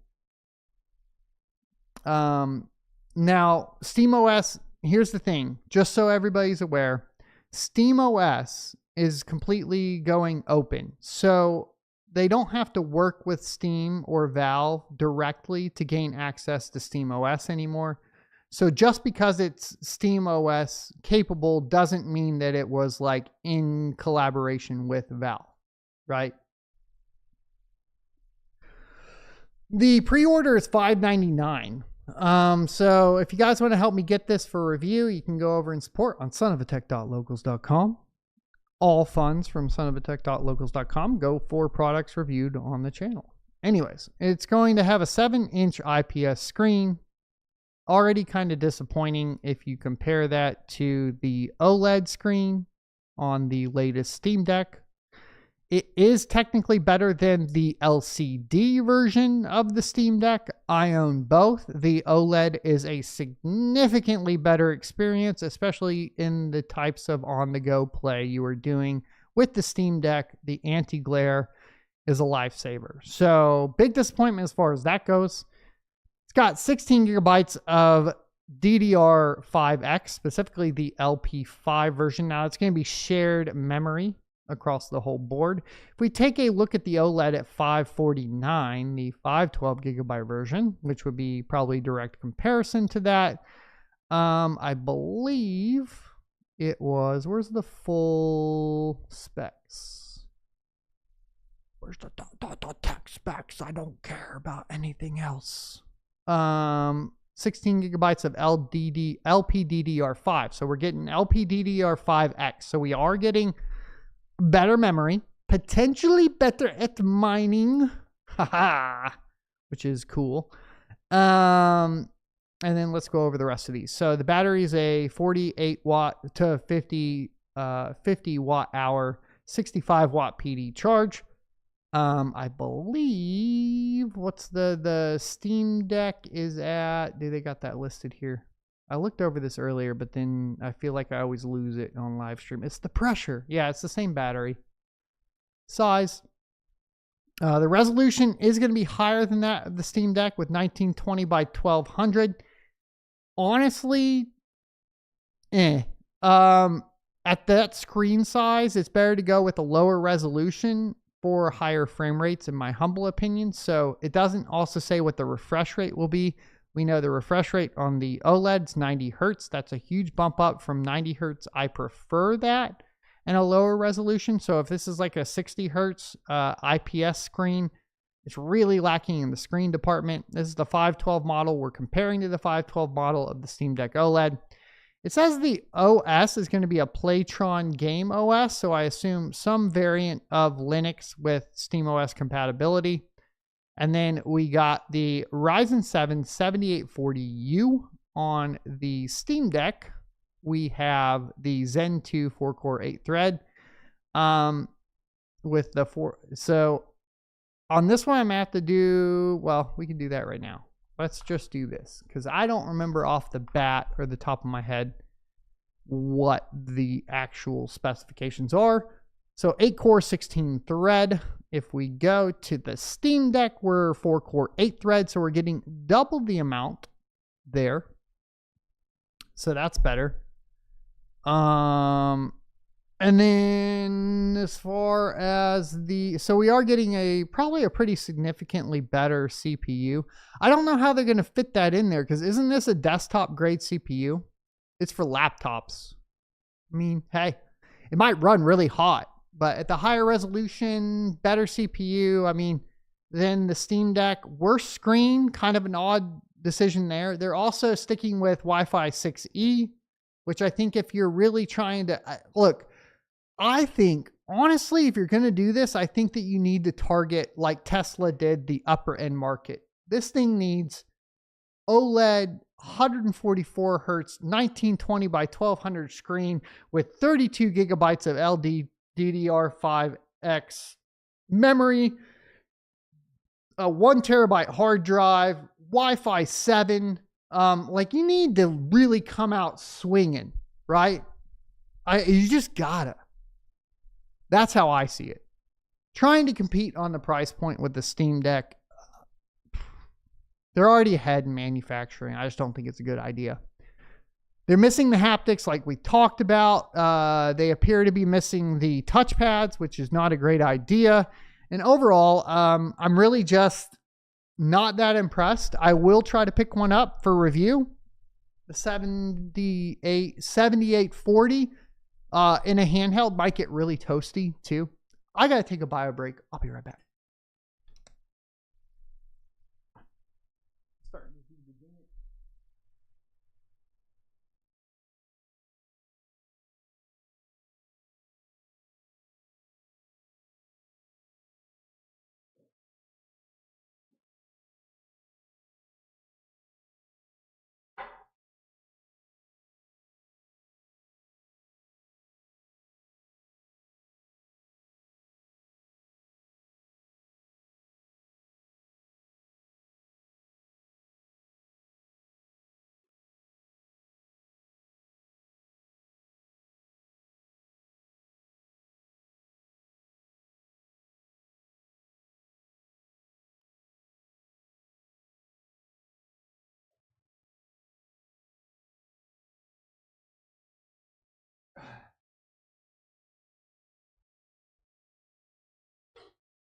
All right. Whew. Yeah, you gotta work on that. I was about to piss my pants. It was tactics. All right. So, I like wrapping this up. I think it needs higher stats. Like, why are you not putting Wi-Fi 7 on a handheld device at this point? I get it. The Steam Deck doesn't have it either, but like, come on. Be luxury, you know? What am I excited for on these things? Honestly, the thing I'm most excited for is going to be blockchain verified game ownership. I've said this for a long time. I don't like the way that basically we license our games to play them. I want to own them. If you give me a way to actually own them on the blockchain, I'm all into that ecosystem. I'm going to buy it. I'm going to buy all my games. If you can tell me that my ownership is stored on the blockchain and nobody can take that away from me ever, 24/7 for the rest of my life, I can pass those games down to my kid, I'll invest. You know? That's the way I see it. Frogman says it looks like a cool device for sure. Velez says, thank God I managed to download all the NES, SNES, Genesis, and Neo Geo ROMs before Nintendo started taking down sites. Yeah. I mean, I own all those physically too. And then I have the emulators on the Steam Deck. Because why would I want to carry around a Switch and a Steam Deck? Steam Deck just is better. Just does everything. We do have some GPU news. The 5070 Ti MSRP is now listed at $899, so it's nowhere near the $750 retail that was announced, unfortunately. Two of the large US retailers have confirmed this. We saw it at Micro Center and we saw it at Best Buy. So Asus launched its 5080 Prime at MSRP, and it was covered in the first review. So remember, we talked about last week, they already upped the prices of the 5080 and 5090. It's crazy because the manufacturing tolerances on the power cable is absolutely awful and burning people's houses down. I'm being a little hyperbolic, but you guys get the point. I don't know.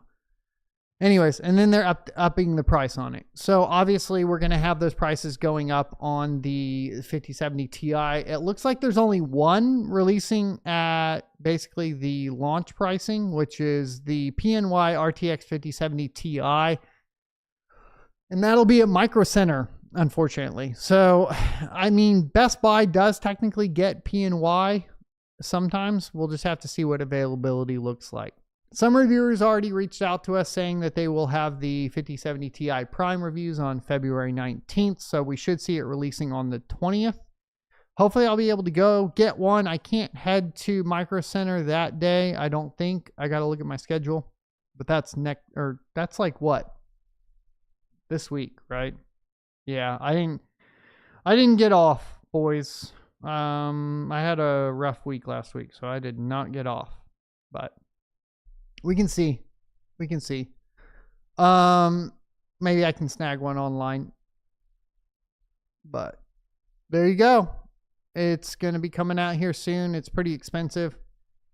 And we also have the 9070 XT launching on March 6th, which is a day after the supposed 5070 launch, which will be on March 5th. And so it says that there's an indication that AMD was holding off on the announcement and launch of the Radeon RX 9070 series until NVIDIA confirmed its plans. There won't be any unlaunching of RTX cards at this point, so AMD is safe to assume that their card can be launched after NVIDIA's latest RTX, the RTX 5070. Officially, AMD will present its RX 9070 series on February 28th, a week after the 5070 Ti launch and a week before the 5070 release. The good news is that the 9070 series won't have to wait much longer for its launch. The 9070 XT and non-XT cards are said to arrive on March 6th, a date as also we heard from our source and confirmed by BenchLife today. And they have the quote from BenchLife there. So here's some of the statistics on the 9070 XT. As you guys can see, we have 640 gigabytes a second of memory bandwidth. Obviously, if we compare that with the RTX 5070 Ti's 896 gigabytes of bandwidth, well, it's cooked for mining. And in reality, the 9070 bandwidth is not any better than previous generation AMD GPUs. You might be good with some speculative core intensive algorithms, but I'm not really having very high hopes for the 9070 in general, right?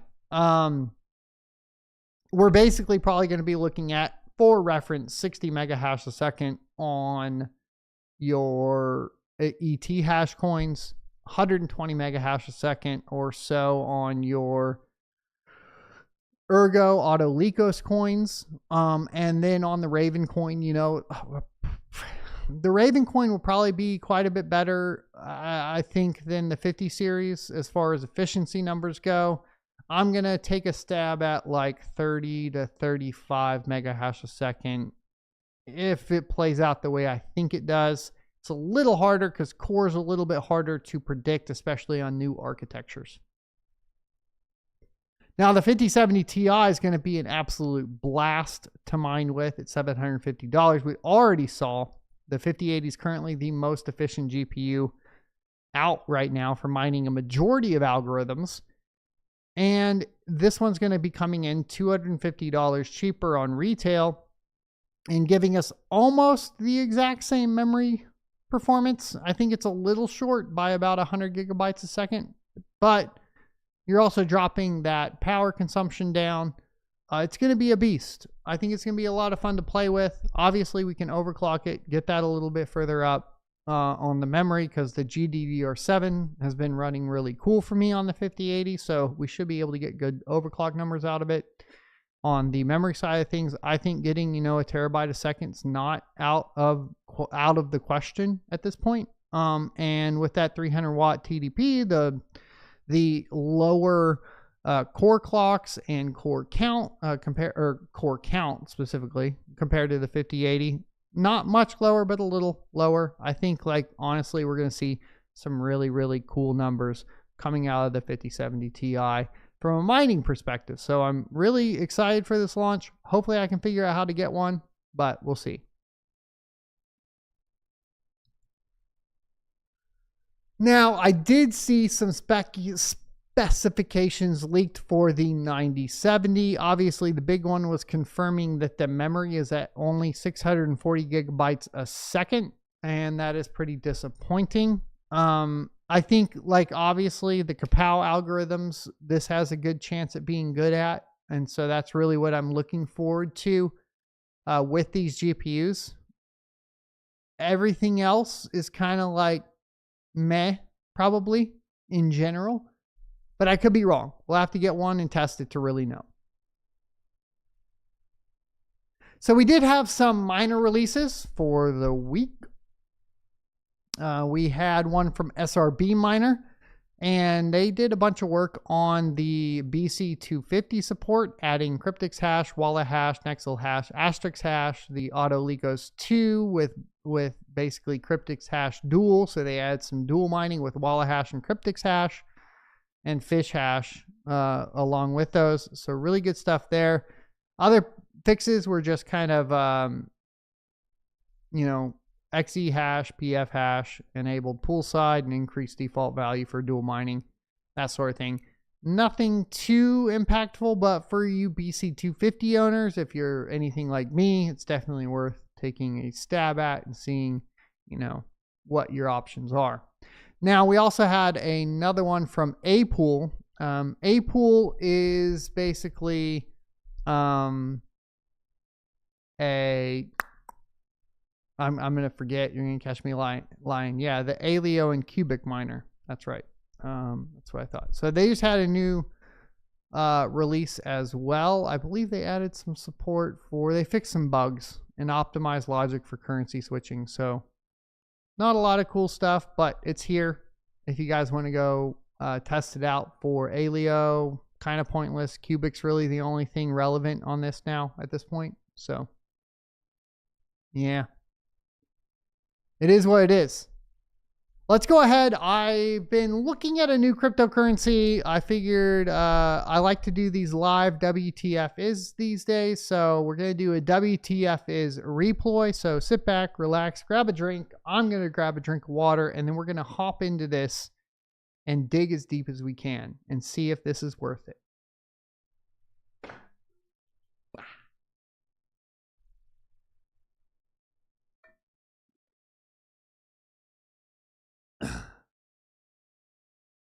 All right, so Reploy with the ticker RAI has been a fast grower over on CoinMarketCap.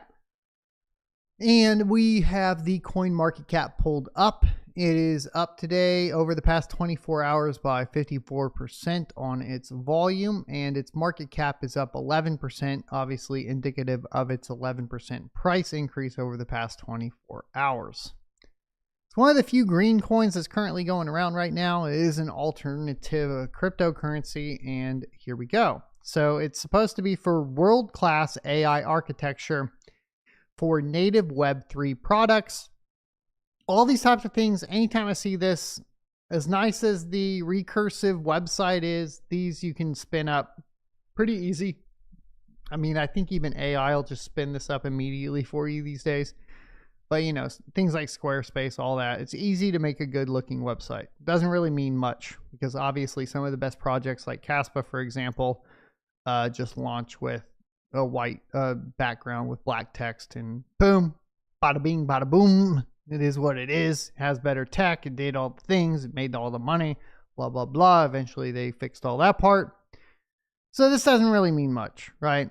And then when we look at the world-class AI architecture, blah, blah, blah, key terms, all sorts of things that we've seen, not a big fan of it as far as it's just sticking terms that everybody uses. Now we're going to go over this. And what have I taught you guys about these links? I think we've talked about this a few times. So links that have essentially different partnerships listed below doesn't necessarily mean that they're partnered with any of these companies. You can always go through and see here, these don't even link to anything in particular. They're just images.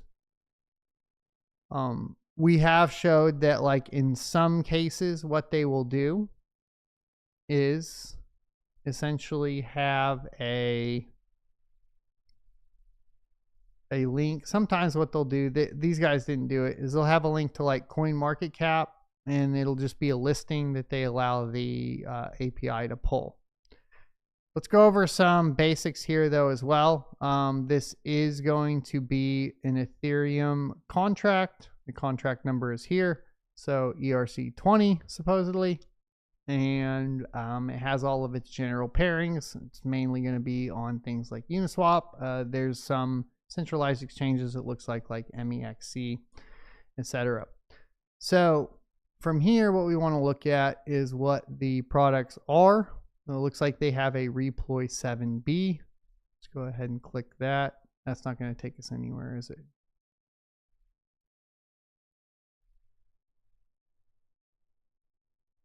All right, so the Reploy is an ultra lightweight language model capable of evoking functions with less than 400 millisecond latency, accessible by API and preloaded with over 180 plus growing of the most utilized blockchain functions. It looks like we do have API references. Let me open those. Okay, so we do have a product right off the bat. So this is good news. There is a free hobby option to start with, and it gives you 1 API key, 5,000 API requests per month, 500 generation requests monthly, generation endpoints, and community support.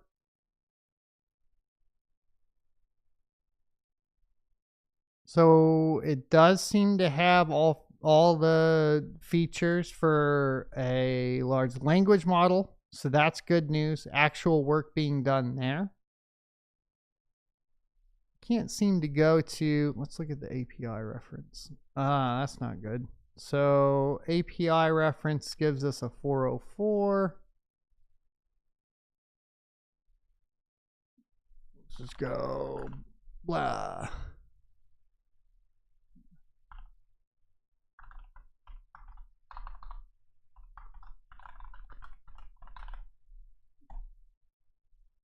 You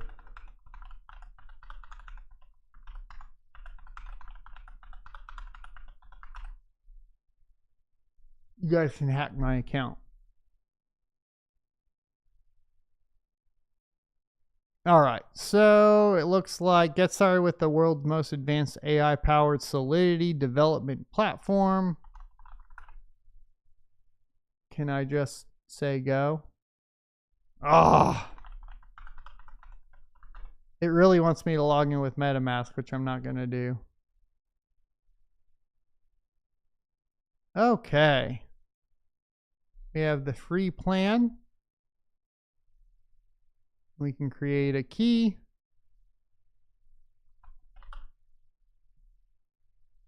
And we get our API key information here, which unfortunately I just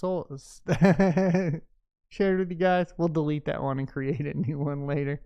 It's fine. And we can stake here. And then we have our API reference. Okay. JavaScript, Python for our connections.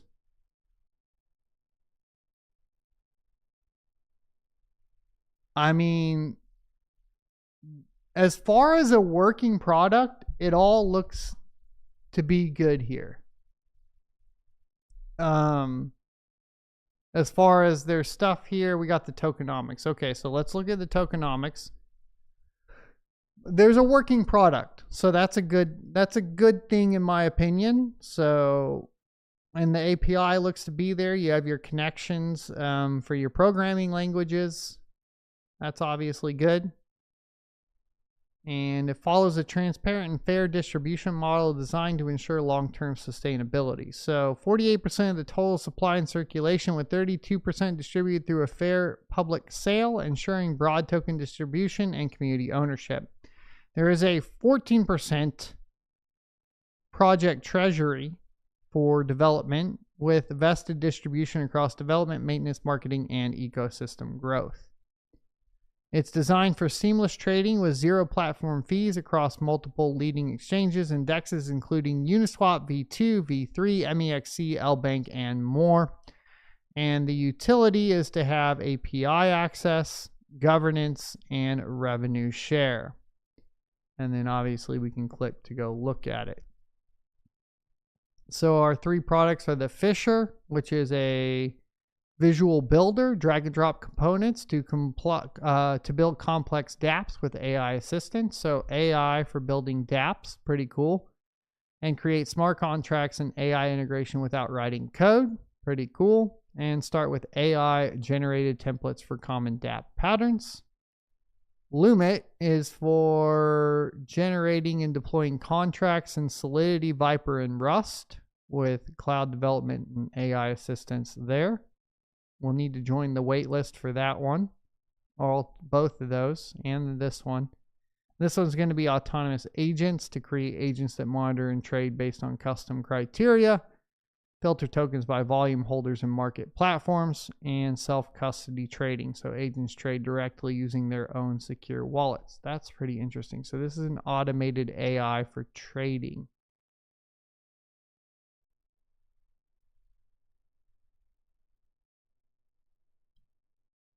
As far as ERC tokens go, ERC20 tokens go, I'm going to say I like the idea.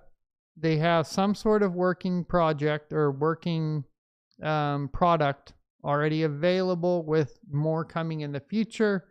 Seems pretty clearly outlined as far as what they're doing. They have the verified contract here, it looks like. They have all their use cases listed out. Any other questions that we have for this? I think AI wallet control is going to be for peer-to-peer trading is what it sounds like they're trying to do. So you'll be able to, or interaction with dApps and like DeFi.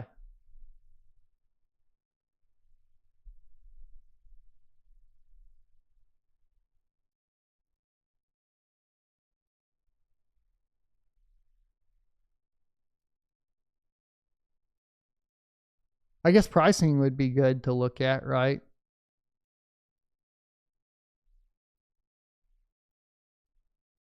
So 1,000 tokens for GPT-4 access. Or wait, 3 cents per 1,000 tokens for GPT-4, 8 cents per 1,000 tokens for Claude, which Claude's really the one you want to use in business environments from a security perspective, by the way.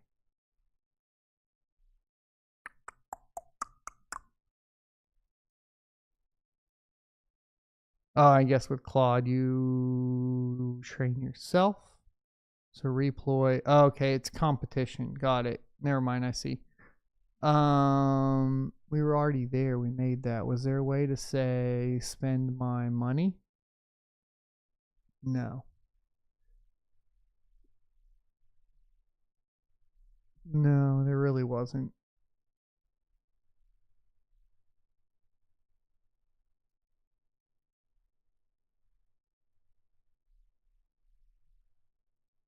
All right. Well, I think it's promising. We'll see where it goes from there. Trying to understand the target users of that and the devs. Well, so if we're talking about, I mean, they're basically talking about making things like dApps, so decentralized applications and smart contracts, etc., more easily accessible through AI to the general public. So take anything else like coding. Well, it's basically, coding on Web3 coding for AI. And then they also have some interesting stuff as far as the trading, but AI trading, which we'll have to see what that looks like, and it allows you to do self-custody trading, which is cool. So you can basically set up an AI bot for trading essentially in the future that then allows you to still send that to a self-custodial wallet after it's done trading, right? Yeah, get started doesn't take you anywhere. We can look at the team. Looks like they are all not doxed. Albino Rhino is the CEO. Ish Fishes and Bev. I'm going to give an unpopular opinion though. I like anon devs. I don't like doxed devs in crypto, but I'm a bit of a cypherpunk in that manner.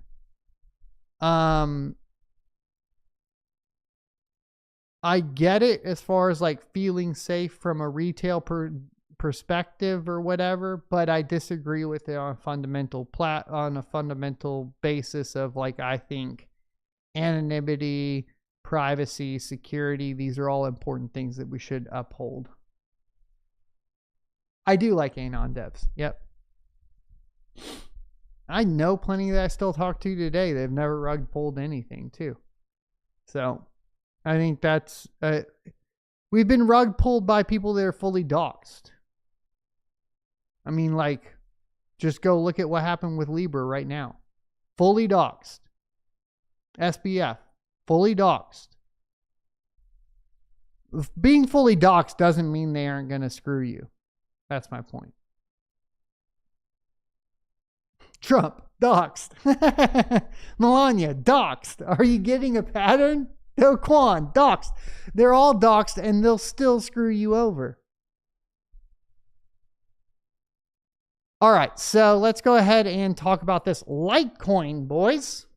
So Bitcoin's little sibling or something more. Litecoin emerged as an improved version of Bitcoin, yet it has never quite managed to surpass it. Nevertheless, it still ranks among the top 20 cryptocurrencies by market capitalization.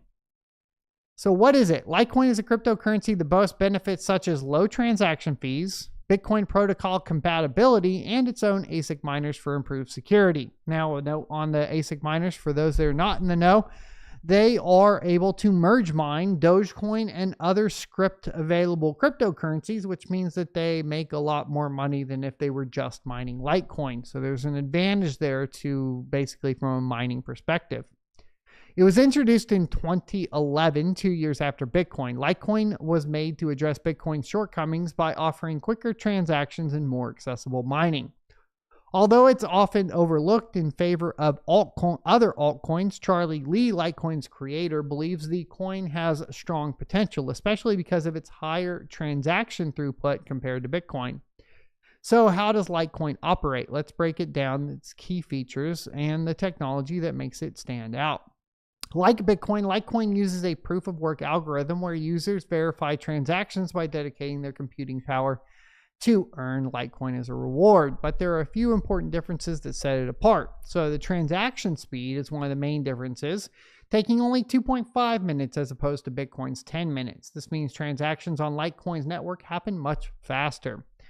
The mining algorithm is script, unlike Bitcoin, which is SHA-256. This makes Litecoin mining less demanding on resources and easier for regular users to get involved. I think the biggest thing here is that script is more efficient from the amount of basically blockchains it can secure at the exact same time, which is really the big benefit in my humble opinion. Now, total coin supply is 84 million coins as opposed to Bitcoin's 21 million, so basically 4x the total supply.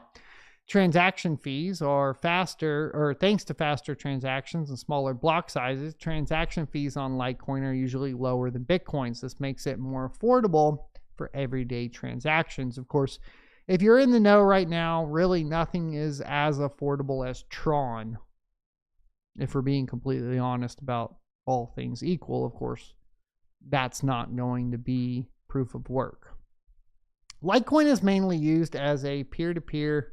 Uh-oh, I think my mouse died. No!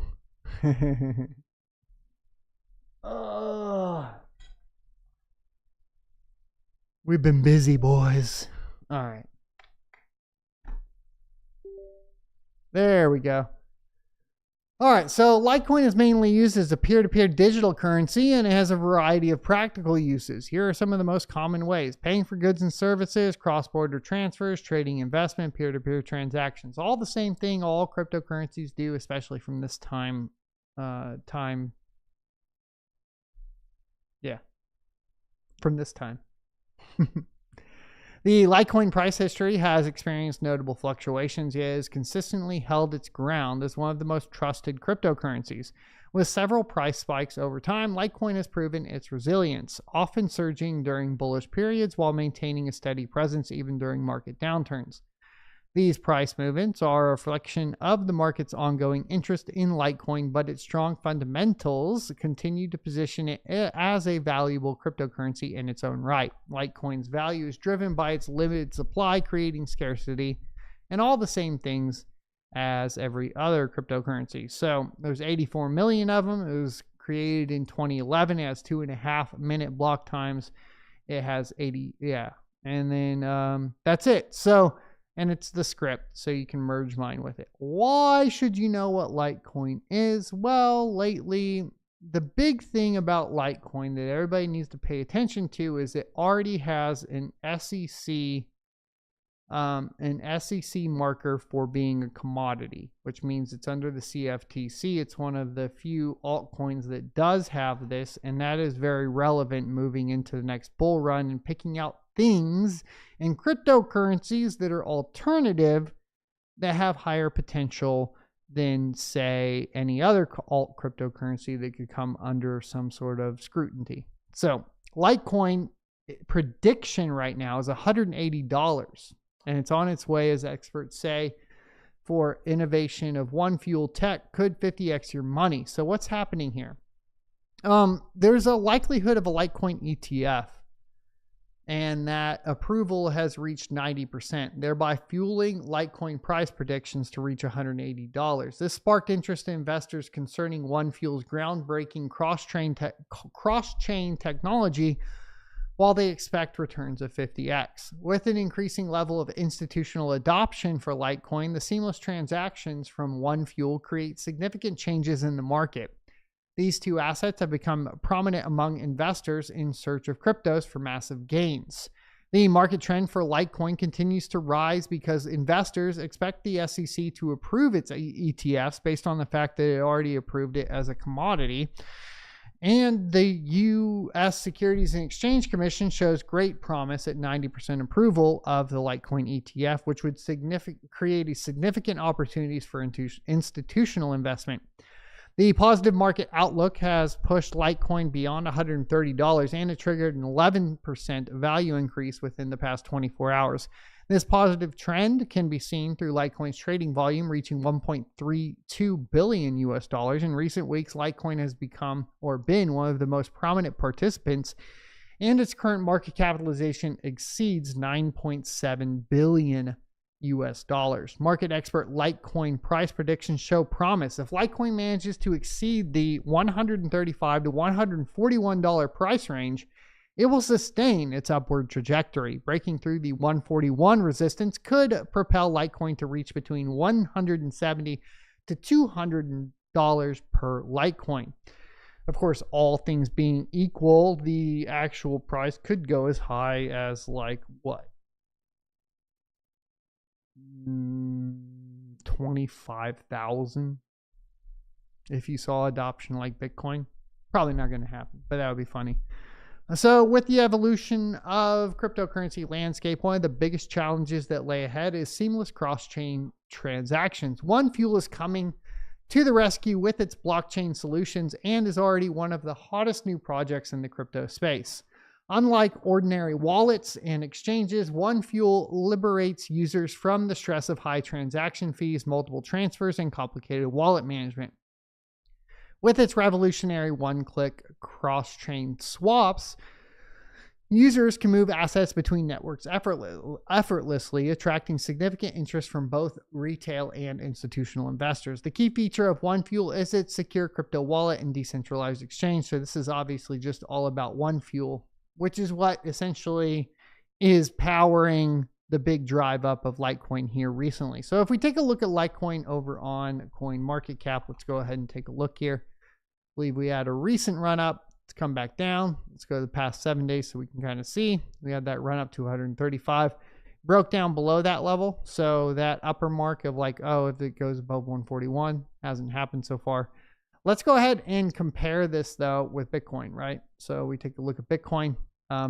Litecoin's in blue. And Litecoin has been trading a little bit above Bitcoin. Obviously, if we go like, let's say a year out. Actually, this is a really good chart. So Litecoin's chart is really on parity for Bitcoin, with Bitcoin, compared to like, let's say Ethereum, right? Go Ethereum and Litecoin. It's beating it. Let's even go like Kaspa. Let's see what Kaspa looks like. Litecoin is destroying Kaspa too here. So why do I tell you guys this? Well, if you're going to get into ASIC miners, you have two options right now. You have Litecoin and Bitcoin. You have Script and SHA-256. That's why I'm telling you. So hopefully you find that helpful. I think everybody kind of knew this already. But Litecoin be bullish, son. And Script can mine a lot of coins. It's like Super Mario for ASICs. Ding, ding, ding, ding, ding, ding, ding, ding, ding, ding, ding, ding, ding, ding, ding, ding, ding, ding, ding, ding. I do think SHA right now is a better purchase just because the price of SHA 256 miners are really low. That being said, some really cheap L3s, L3 pluses, not a bad idea. Not a bad idea. You know, maybe one for the house, play around with it. Just some ideas, you know. All right, so we're on to our reaction. We're going to be taking a look at Bitboy's Meltdown, the fall of the world's largest crypto influencer. This video is coming from Upper Echelon Gaming. Well, not gaming anymore. He covers everything. I've been watching him for gaming for many, many years. Sorry, I keep looking up here because that's where the chat is. I should look here. Let me get used to the new setup. We'll get there. So let's go ahead and hop into it. Let's see what has happened to Bitboy. I've been following a lot of the Bitboy stuff for quite some time. I covered him obviously pulling down a bunch of videos when, you know, shit hit the fan, that sort of thing. We had his whole divorce thing, which I can't be a judge on. I'm always like that, right? Like, judge not lest you be judged. I've been through divorces. I'm not going to judge another man on that sort of thing. That would be hypocritical, right?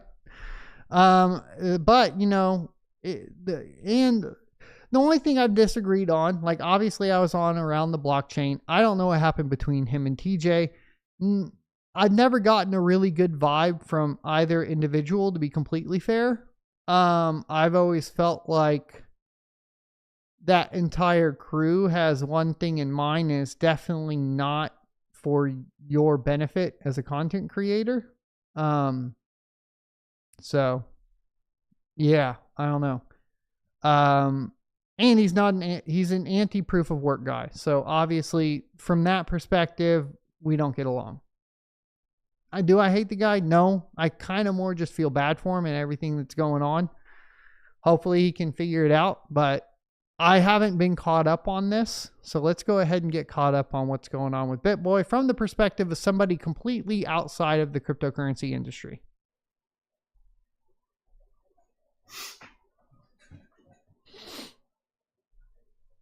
Do I have your attention now? Do I have it? Yeah, dude. Jesus Christ. Oh my God. What the fuck? Good. I thought so. Dude, I didn't know it was this bad, bro. So obviously Bitboy is Dude, that's not weed, that's meth.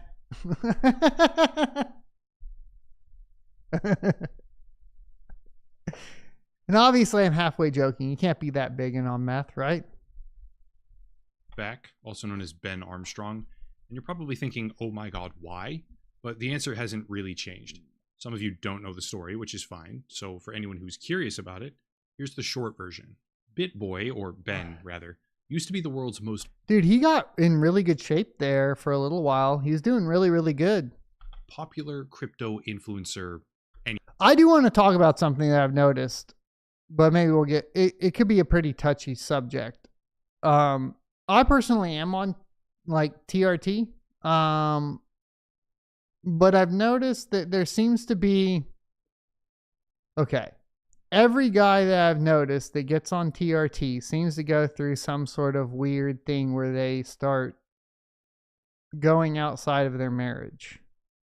I didn't do that, but I think I see that, and I'm starting to wonder if there's like a connection there. I don't know. Anywhere. No joke. Well over 1 million followers, he built a personality and became a sort of... That's completely anecdotal evidence. It's like I know this guy, and then I heard this happened, and I know that he was on TRT because he was doing jiu-jitsu, and then I'm like, huh. And I'm wondering if there's a correlation between basically testosterone levels and polyamory. Icon in the space for materialistic greed. Gucci tracksuits, Rolex watches, even a Lamborghini Huracan, which apparently became a sort of fused component to his core identity. People who know his name know it for a variety of different reasons, but some of those reasons include a failed lawsuit against YouTuber Atazi, a bizarre sort of media manhunt that he perpetrated during the downfall of FTX against Sam Bankman-Fried, and more recently the collapse of his reputation as Hit Network, the crypto company that he helped create, ousted him from the official Bitboy social media accounts, assuming control of all his assets, well, most of his assets, and even... Yeah, it might just be the money, not the testosterone. took away his precious Lamborghini. Here's the thing, Ben is no stranger to controversy. Over the years... I think it's not TRT replacement, it's always anabolic, by the way. It's like astronomically high testosterone levels and male behavior. Like once you're like over like that 1,500 or whatever the hell, or 1,000 or whatnot. Years he's been accused of pump and dump crypto schemes, forcing price... And to think hormones don't have an effect on your behavior would be ignorant, I think. ...is higher with public endorsements and then dumping his holdings on all his followers. He's been accused of taking massive payoffs just to cover illegitimate projects. And now, after his incredible fall from grace, he's also known for breaking up his own marriage, showing up to his ex-business partner's home with a firearm in the truck, and as we'll see in just a minute here, creating harassment campaigns against lawyers, judges, police officers. Is he the largest influencer? He was at one point the largest influencer. So here's how the YouTube, you guys want to really know how the YouTube crypto game works? I'll tell you right now. I can tell you. Here's how the crypto YouTuber game works. All right. You actually don't build up you don't build up an audience organically. Here's what you do. You partner up with companies that are going to inject a lot of money into your channel. And then you make yourself appear successful by participating within different cryptocurrency projects, mining hardware, whatever it is.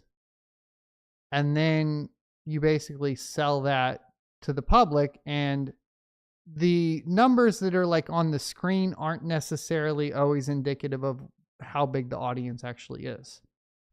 Because basically what you're just creating a confirmation bias for the audience, right? And like that's the whole plan. Like you're not actually doing any huge due diligence all the time. What you're doing is you're taking whatever crypto payment in the form of that, which creates your bias, right? So let's say you say, okay, Melania coin is going to give me X amount of Melania coin. Therefore, and then I'll make a video on it because then I want the price of Melania coin to go up. And then I make the video, and it's kind of that churn and burn thing. The reason I've always stayed away from it is because I've seen this. This is my third cycle. I've seen this happen to so many people.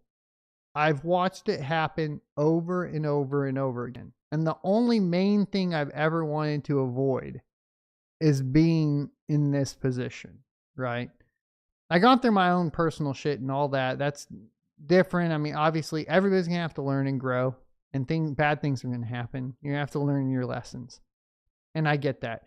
But you can you can learn some lessons from other people spiraling and avoid those. And that's why I don't take coin sponsorships. It's partially is an ethics standpoint, like I've talked about before. Partially it's self-preservation, right?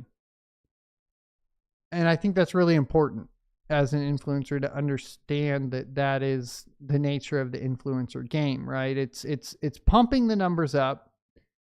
You pump the view numbers up. You pump the number up of the coin, which gives you some sort of legitimacy to where you get viewers, to where then those viewers buy, which pumps up the coin more, which gives you more legitimacy.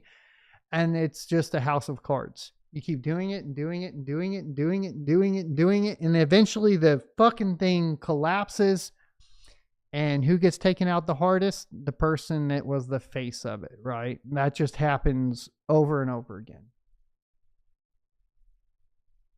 And anyone else who he believes is part of a massive criminal conspiracy against him, complete with money laundering, dozens of individual perpetrators, seems like everyone is involved in this thing against him, judicial bribery, fraud, racketeering, and even, so he says, contract murder.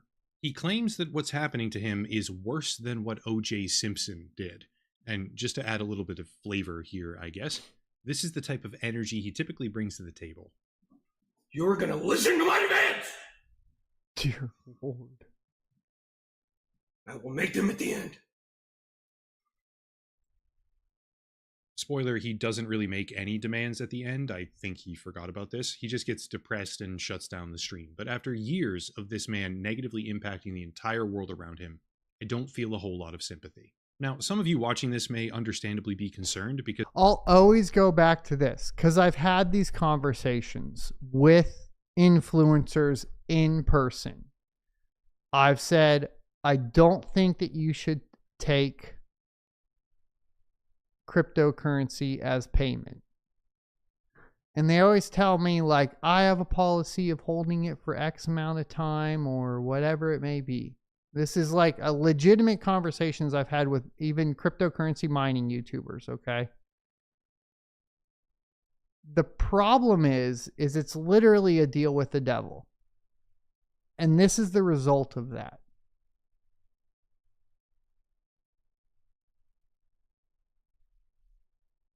Yeah, he's got raccoon eyes. I mean, he probably is also not sleeping, though. I'm not going to say anybody's on drugs without... People say I'm on drugs all the time, and I'm not. So, because it feels like he's having a mental health crisis. It's kind of distasteful to kick somebody while... And really, yeah, it could just be straight up his mental health suffering. They're down, at least like this, to such an extreme degree. But one, he's doing all this in the public. I am on drugs. 2, he made the fortune by means that I can never support or ever defend. 3, things like this happening to people like him is a necessary deterrent against more people living that lifestyle. And 4, he wants public attention, so I'll give it to him. Also, 5, sympathy should not be extended to someone dishonest unless they've made demonstrable changes to their lifestyle, thereby deserving that sympathy. Ben Armstrong has done no such thing, hence the video. Let me make something perfectly clear. Ben Armstrong has not changed. There's no remorse here or deeper understanding about ethics and morality, which he makes perfectly clear in the first 10 minutes of his... Taking payment in the crypto for payment of the content you're creating about that crypto is a recipe for disaster. Yes. Most recent Meltdown, which is a 4-hour YouTube broadcast where he says this. My entire life is dedicated to shutting that channel down. That's when this is over. The day Discover Crypto is shut down and I get my brand, Bitboy Crypto, given back to me. It seems pretty obvious why he's doing this, doesn't it?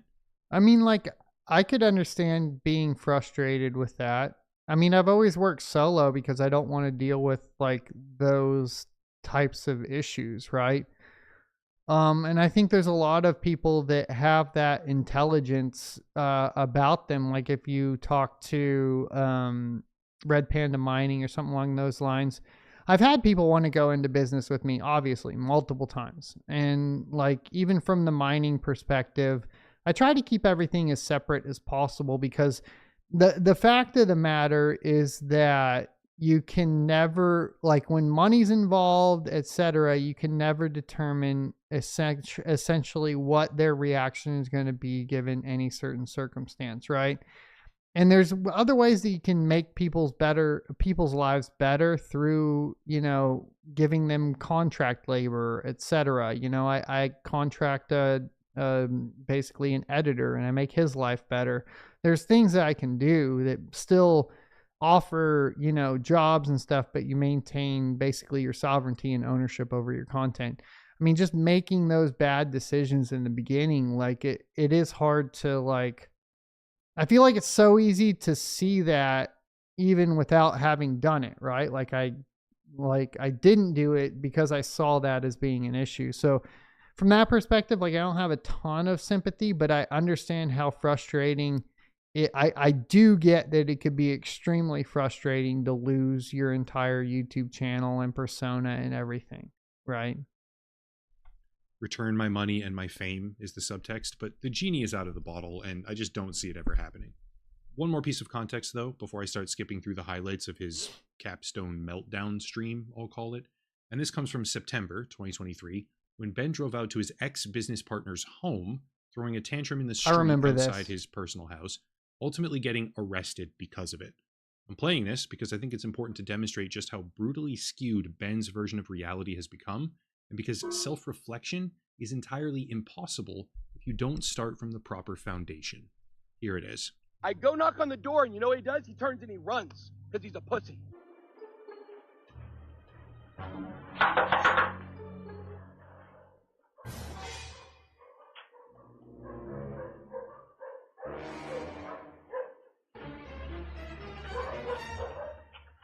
Yeah, just keep that in mind. He might say something, but reality is probably completely different to what he's. That was pretty comical. And he runs, and he rings it, and he walks out, and the dude runs.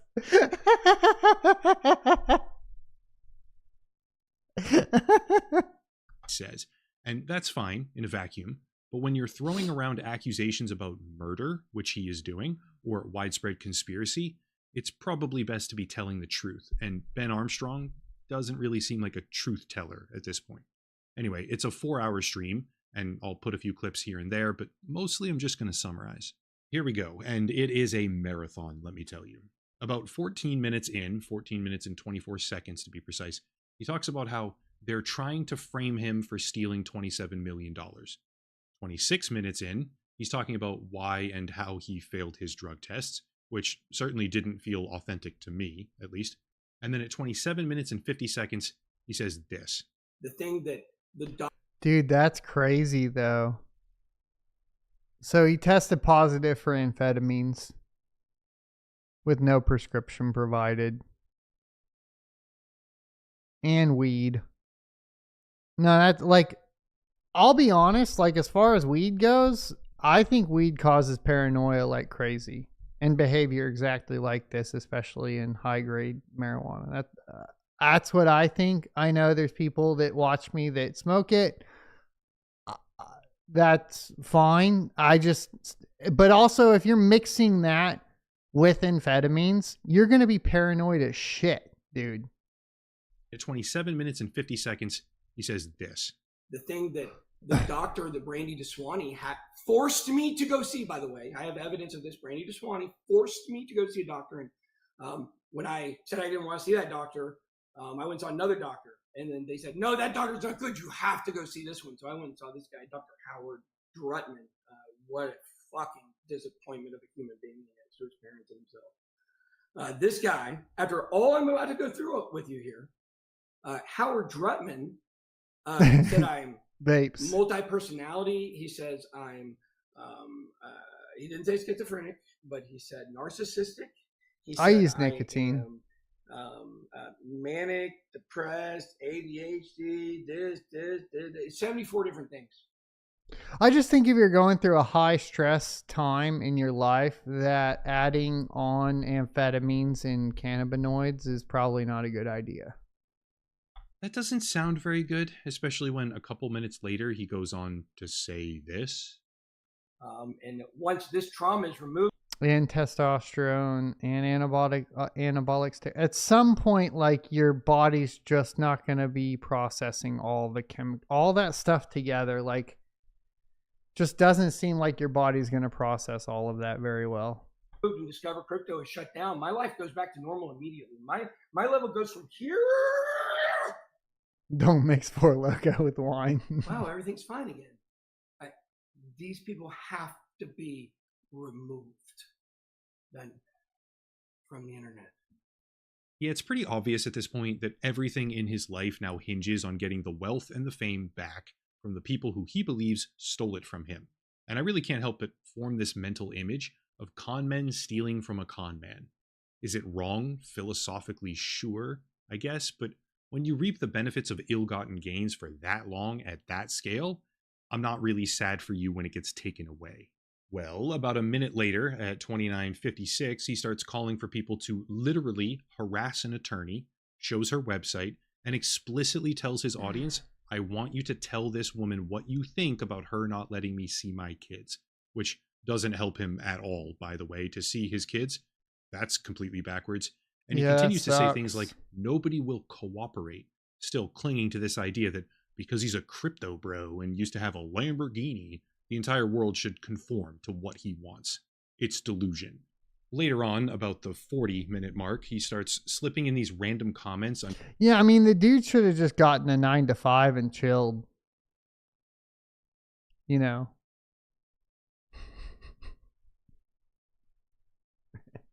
Under his breath. You guys can't trust me. You can't trust me about anything.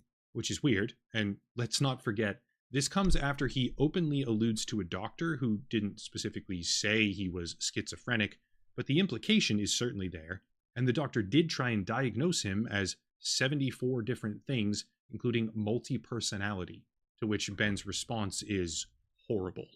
Just 3 minutes later, 43:25, he starts ranting about someone named George Koenig. He's the corrupt one. He's the one who made it possible for my former business partners to steal all this money. He's the mastermind behind layering the crimes from a lawyer perspective. And then bizarrely, he says that in this case, with the CFTC and his former business partners against him, George Koenig is his lawyer. After which he Why would you the even wrong name care for the about a judge Lamborghini, and then though? loses his train of thought, moving on like it just didn't happen. Funny thing, George Koenig isn't his lawyer. George Koenig is the lawyer for the Sheds, the people who he says stole everything from him. So what exactly is even being stated here? That's a little bit more than like a general slip of the tongue, in my view. It's like the mother of all crypto crash outs, and it just doesn't end.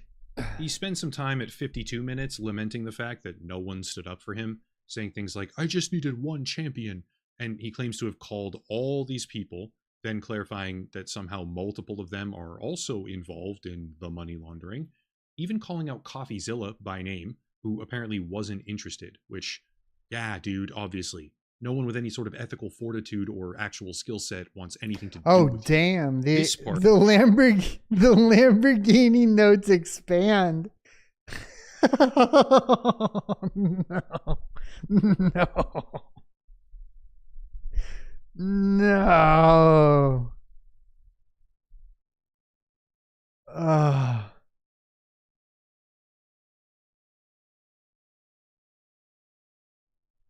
or actual skill set wants anything to do with you.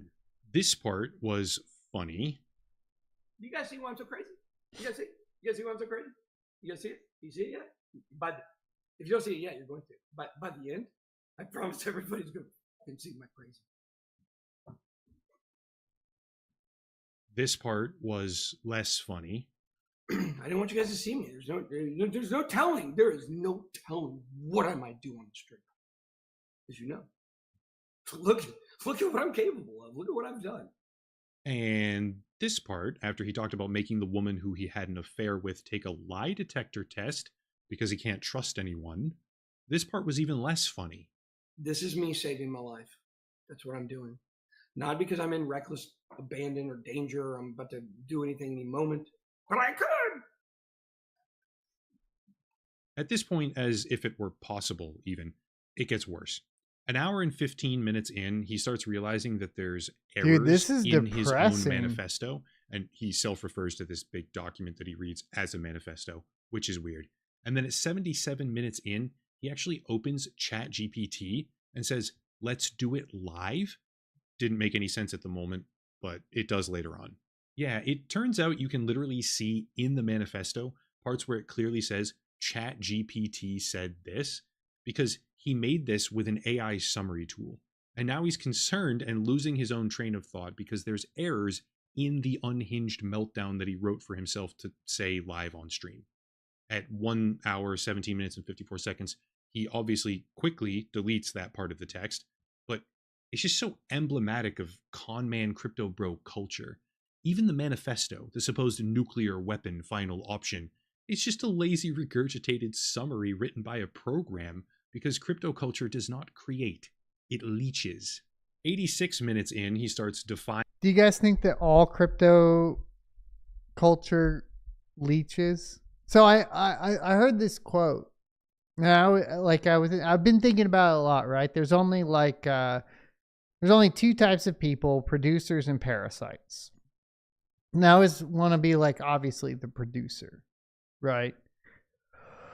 Like that's what you should strive to be, is like a producer, not a parasite.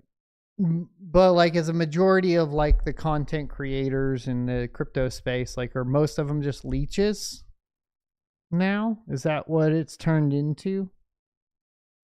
Something to think about. Buying his own lawyers. George Koenig has got to be part of the lawsuit. He knows the laws inside and out. He is a criminal. My lawyers don't want to do it, but he's got to be added to 99% crypto is a leech. And then a minute later, George Koenig bribed the court, officially accusing the opposing counsel, publicly, mind you, on social media, of bribery. He's even talking shit about the judges in his own trial on YouTube for the world to see, which is why I feel pretty confident saying that this is the most spectacular influencer meltdown that I've ever personally witnessed. You couldn't even make this up if you wanted to. At 1 hour, 31 minutes, and roughly 46 seconds, he goes, I'm going to show you guys how to do this live right here. After which he spaces out and forgets what he was doing. But then thankfully he remembers and puts an article into ChatGPT, all right, for a summary. Well, sad face, big sad face. The summary didn't come out the way he wanted it to. He was taking an article and trying to have the AI program like see through the deception of the article to the actual story and make him look good, instead of the narrative that didn't make him look good, which obviously didn't happen because there isn't one. But wait, because 3 minutes later, he does the same thing a second time. Man. 1 hour and 38 minutes. I'll tell you this. I like using AI for some things, but like this is not the way to do it. I did make my music video to start the stream with AI today, but it was fun. Roughly 1 hour and 38 minutes in, looking for a 2-paragraph summary this time, and it makes him look terrible yet again. In response to this, he literally starts saying, you guys see, it's tough out here. He's not doing what I want him to do, and it's really embarrassing. Genie, you're really embarrassing me right now. Genie being the AI program that is not cooperating and making him look good by summarizing articles that make him look bad. It is bizarre. At like 1 hour and 49. You know what is sad? He has had enough time to probably have rebooted a channel and get it started off the ground. I mean, it is pretty hard to want to... So... here's the issue. I'll tell you what the issue is, because we're all experiencing it, right? Like, Red Panda went and announced his 250K giveaway and immediately lost subs, right? Right now in the crypto space, they're all bleeding subs, me included. I'm bleeding pretty fast as well. The fact of the matter is that trying to build a cryptocurrency related YouTube channel from the ground up in a bear market is extremely difficult. You can do it, and it probably is the best time to do it because you'll be the most grounded.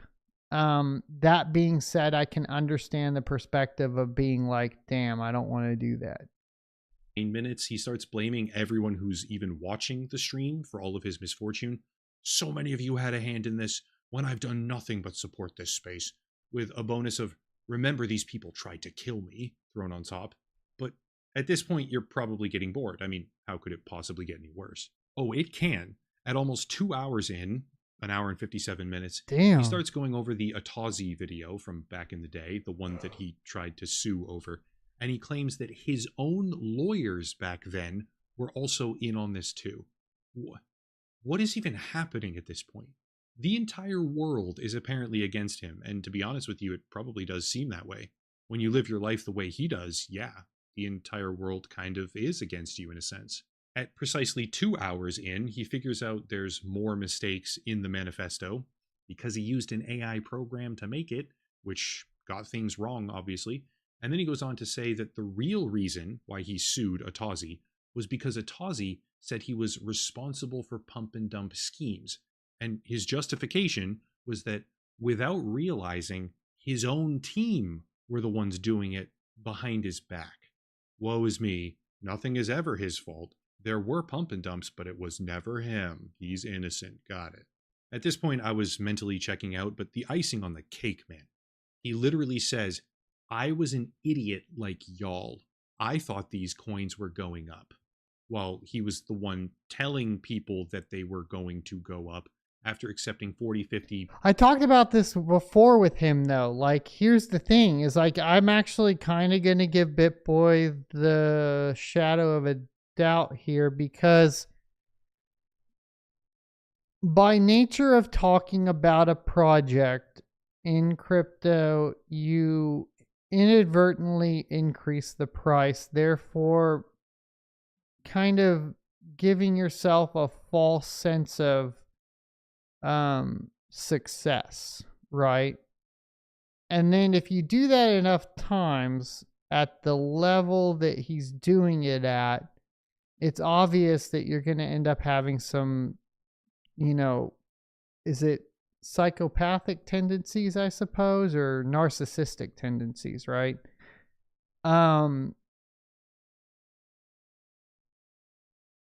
And I talked about this during the bull run with him too, because I was like, it was clear that it was already happening, similar to like what I had seen in 2018 with some people. And it kind of also, it depends on the size of the channel. It depends on the type of project. There's lots of things. I mean, that's why I'm so adamant about mine, don't buy. When you listen to me, because I want to be extremely careful. And I've made mistakes, like I've made a ton of mistakes in the past where I've like been like, oh, buying this one, it'll go up, and then like it either goes up for a little bit and then goes down, and then it's all relative too to when like the people listen to you when they buy, and then like somebody might have a fantastic opinion of like some call you made because they got it at a certain time, and others might have a terrible because they held it too long. Like, there's a lot that goes on with it. It's like, it is to the point, like sometimes where it's like, is this even worth it? Like the mining side of things, I think is worth it. And I think like the tech side of things, like all that's very fun. The trading side of things, all that, as far as crypto goes, I think I'm just as disgusted and burnt out with it as all of the viewers and everybody else, right? Maybe $75,000 payments from projects to promote Is Retro them. what's going on with Retro? Is something broken in chat? While portraying himself as an expert. That was the entire persona. Crypto expert, investment plays. And now he's just an idiot like y'all. For anyone who's skeptical of that, here's a clip where he outright admits that they used to get paid insane amounts of money to promote projects. He distances himself from it by saying, not for the past year and a half, though, as if that somehow makes it okay. No, dude, you made your fortune by preying on people, and now it's gone. Nobody cares. Are you guys gonna own talking smack about me yesterday? Oh yeah. Yes, of course. And what did you say? Well, we were under the impression that you only talked to projects that paid $75K to come to the table. And where did you get that number from? From the balance sheet that was sent to us from your guy. What, was it 40 grand? I don't know. And how long ago was it? That was about 14 months ago. Okay. We actually don't do coin token promotions or NFT project promotions. Haven't done that in about a year and a half. As if it could possibly get any better. At 2 hours and 3 minutes, quote, I'm not going Well, that was when he took down all the videos, remember? to keep playing things. The video is already way too long. Quote, I would like immunity from the SEC. And here's why. I want immunity because I've never done anything wrong. I have never in my life made a video in crypto to make the price go up so I could sell, and my audience would lose money, end quote. Oh, cool. Okay. You want immunity. You said, I've never done anything wrong in my life. That's definitely how immunity. Yeah, you can't say I want immunity because I've never done anything wrong. Like, you can't say Biden pardoned his son because he didn't do anything wrong. Works. So you're good, man. You got it for sure. Well, I mean, I guess what is there's even always... happening right now? He goes on. Yes, I know there are those cases, by the way. It's just funny. To flatly admit that he sold coins within 72 hours of making videos about them. Because he didn't realize that the price was going up because of him making the video. He just didn't know. It's so funny because I've been calling this out for like 6 years now. Guys, come on. And then 2 hours and 14 minutes in, he goes, Cobb County Police. Let's find Cobb County Police contact info. Let's see if anybody cares. I don't know if anybody cares. If you do care, here is Cobb County Police. Cobb County Police, 2 stars, 204 Google reviews. Department right here. Says the address, says the phone number.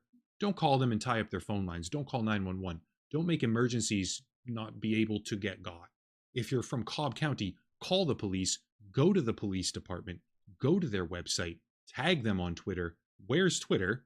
He then accidentally reveals one of his Twitter sock puppet accounts and says, "This is one of my alt guys. Damn it. That's my only alt." Forgetting that he just said this is one of my alts 2 seconds prior. I mean, it's insane. At 2 hours and 30 minutes in, he has... There's something somebody told, and like I've actually had this argument with like friends and stuff like that, where I say that like the best policy is honesty, because eventually you'll get caught in your lies. And like some people will be like, well, some white lies are okay. You don't want to hurt people's feelings, all that sort of stuff. And I kind of get that perspective, but like, and I know I come across like crass and stuff like that, because like sometimes like in emotional states, you'll say things that you maybe don't mean or whatnot, blah, blah, blah, that all that sort of stuff. But like honesty really is the best policy, because then you just don't fall down these rabbit holes. It may be painful. Like there are definitely things that I've been honest about that are extremely painful, but at least like they're all out. It's like you can't hold a lot against somebody that's honest. I think it's just the best policy, to be honest. To be honest. Pun intended. I don't know. Like this is just a mess, dude. As a mini breakdown. Do you see what I'm willing to do? Like unhinged. Like this isn't even entertaining. This is just sad. Honestly. And then there's an episode about how he's out of weed, doesn't have much time left, has to show people he can do without it, spiraling down into, I don't even know what stage of the meltdown.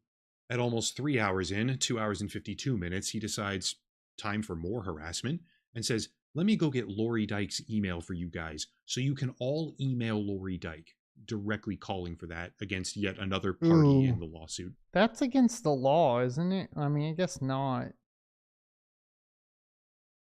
But you really shouldn't solicit that. You guys should email, says the address. You guys all email Lori and let her know what you think about her attempt to cover up everything. Just totally mask off at this point. There's more. It goes on for another full hour, ending with a whole segment about how he drove around looking for bridges and how he loves his kids, but they think he's a villain.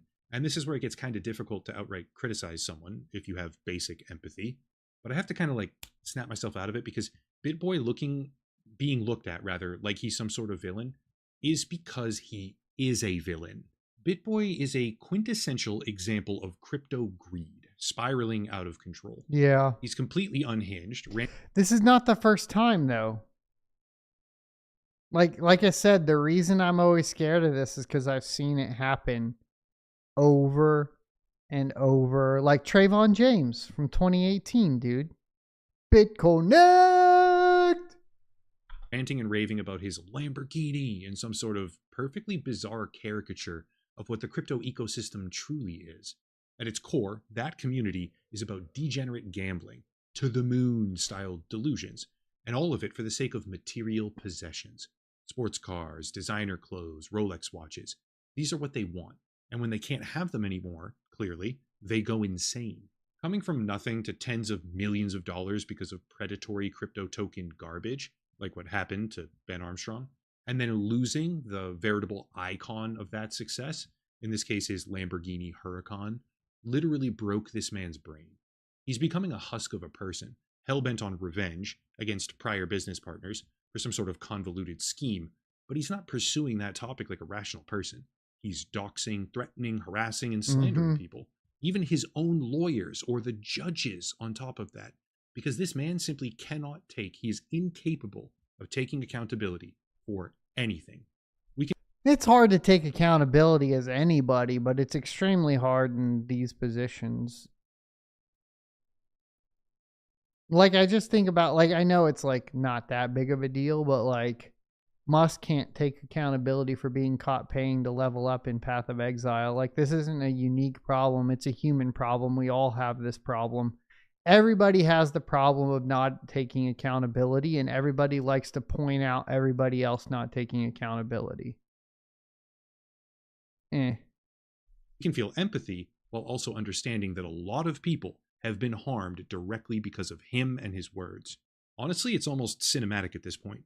Bitboy sold his soul for crypto wealth, and we're watching in real time what happens to someone who does that when the...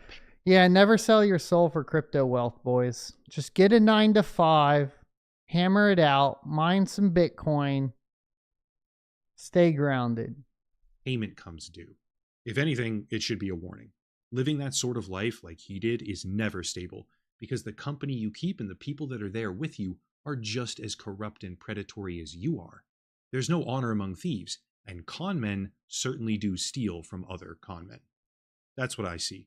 A con man civil war, and Bitboy, well, Bitboy obviously lost it.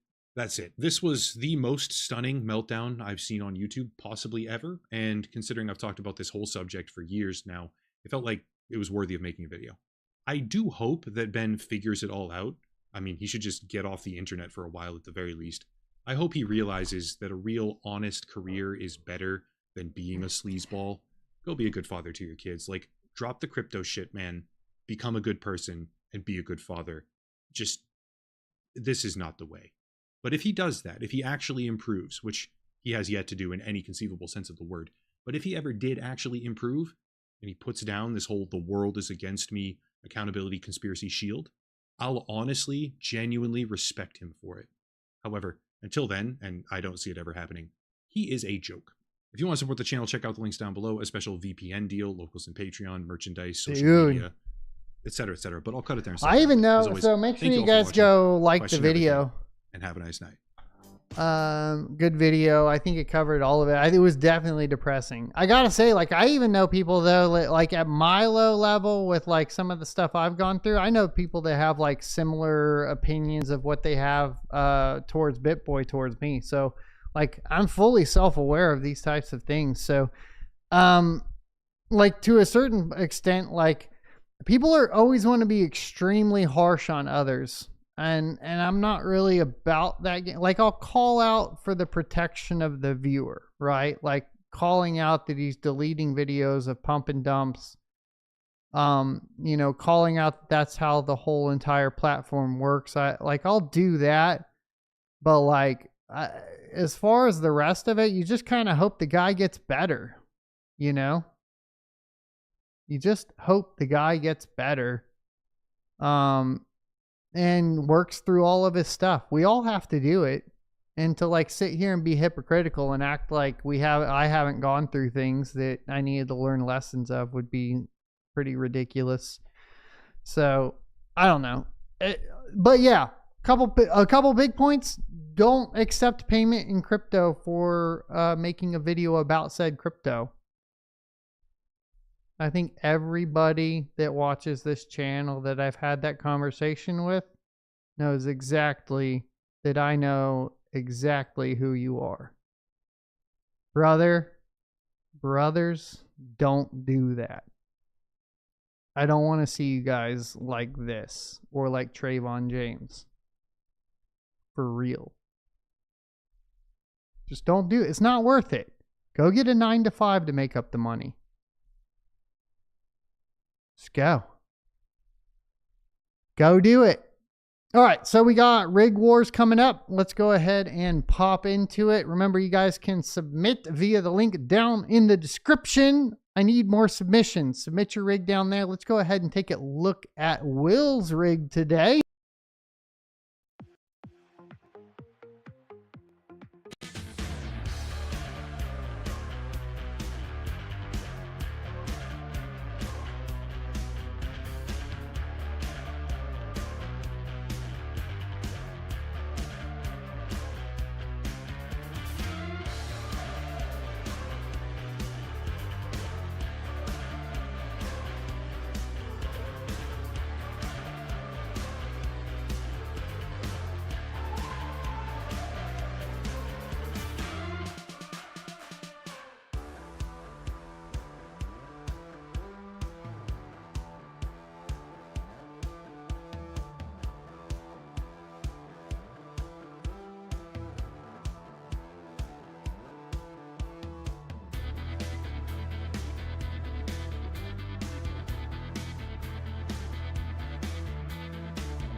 So that's going to do it for today's episode of the Crypto Mining Show, your one-stop shop for all cryptocurrency news from the perspective of a cryptocurrency miner. Be sure to hit the like, comment, subscribe, and notification bells down on your way out. I want to thank you for the follows. I want to thank you guys for the subs.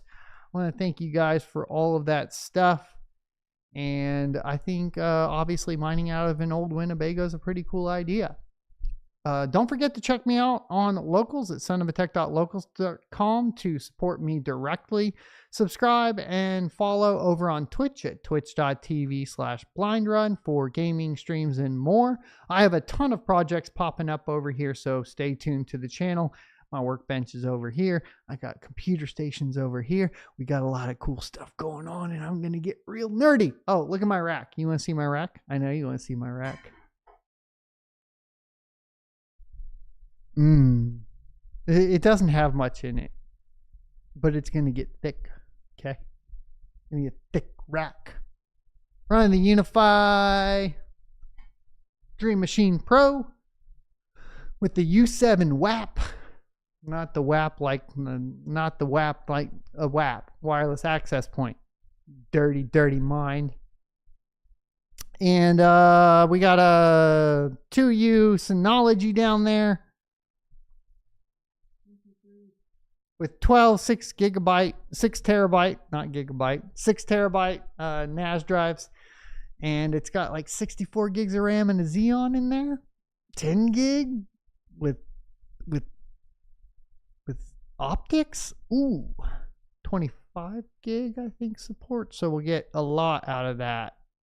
And I got to figure out what I want to do with servers, but we'll see. Yeah, I did all this. I did a lot of work. A lot of work this weekend.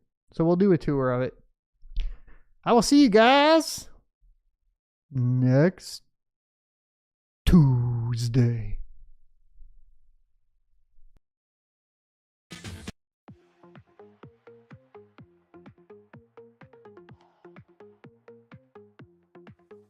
Digging deep into the code, he's rising, phantom overload. Hashrate soaring, can't be stopped. Dingy bills, they make me pop. Data caves and blinking lights.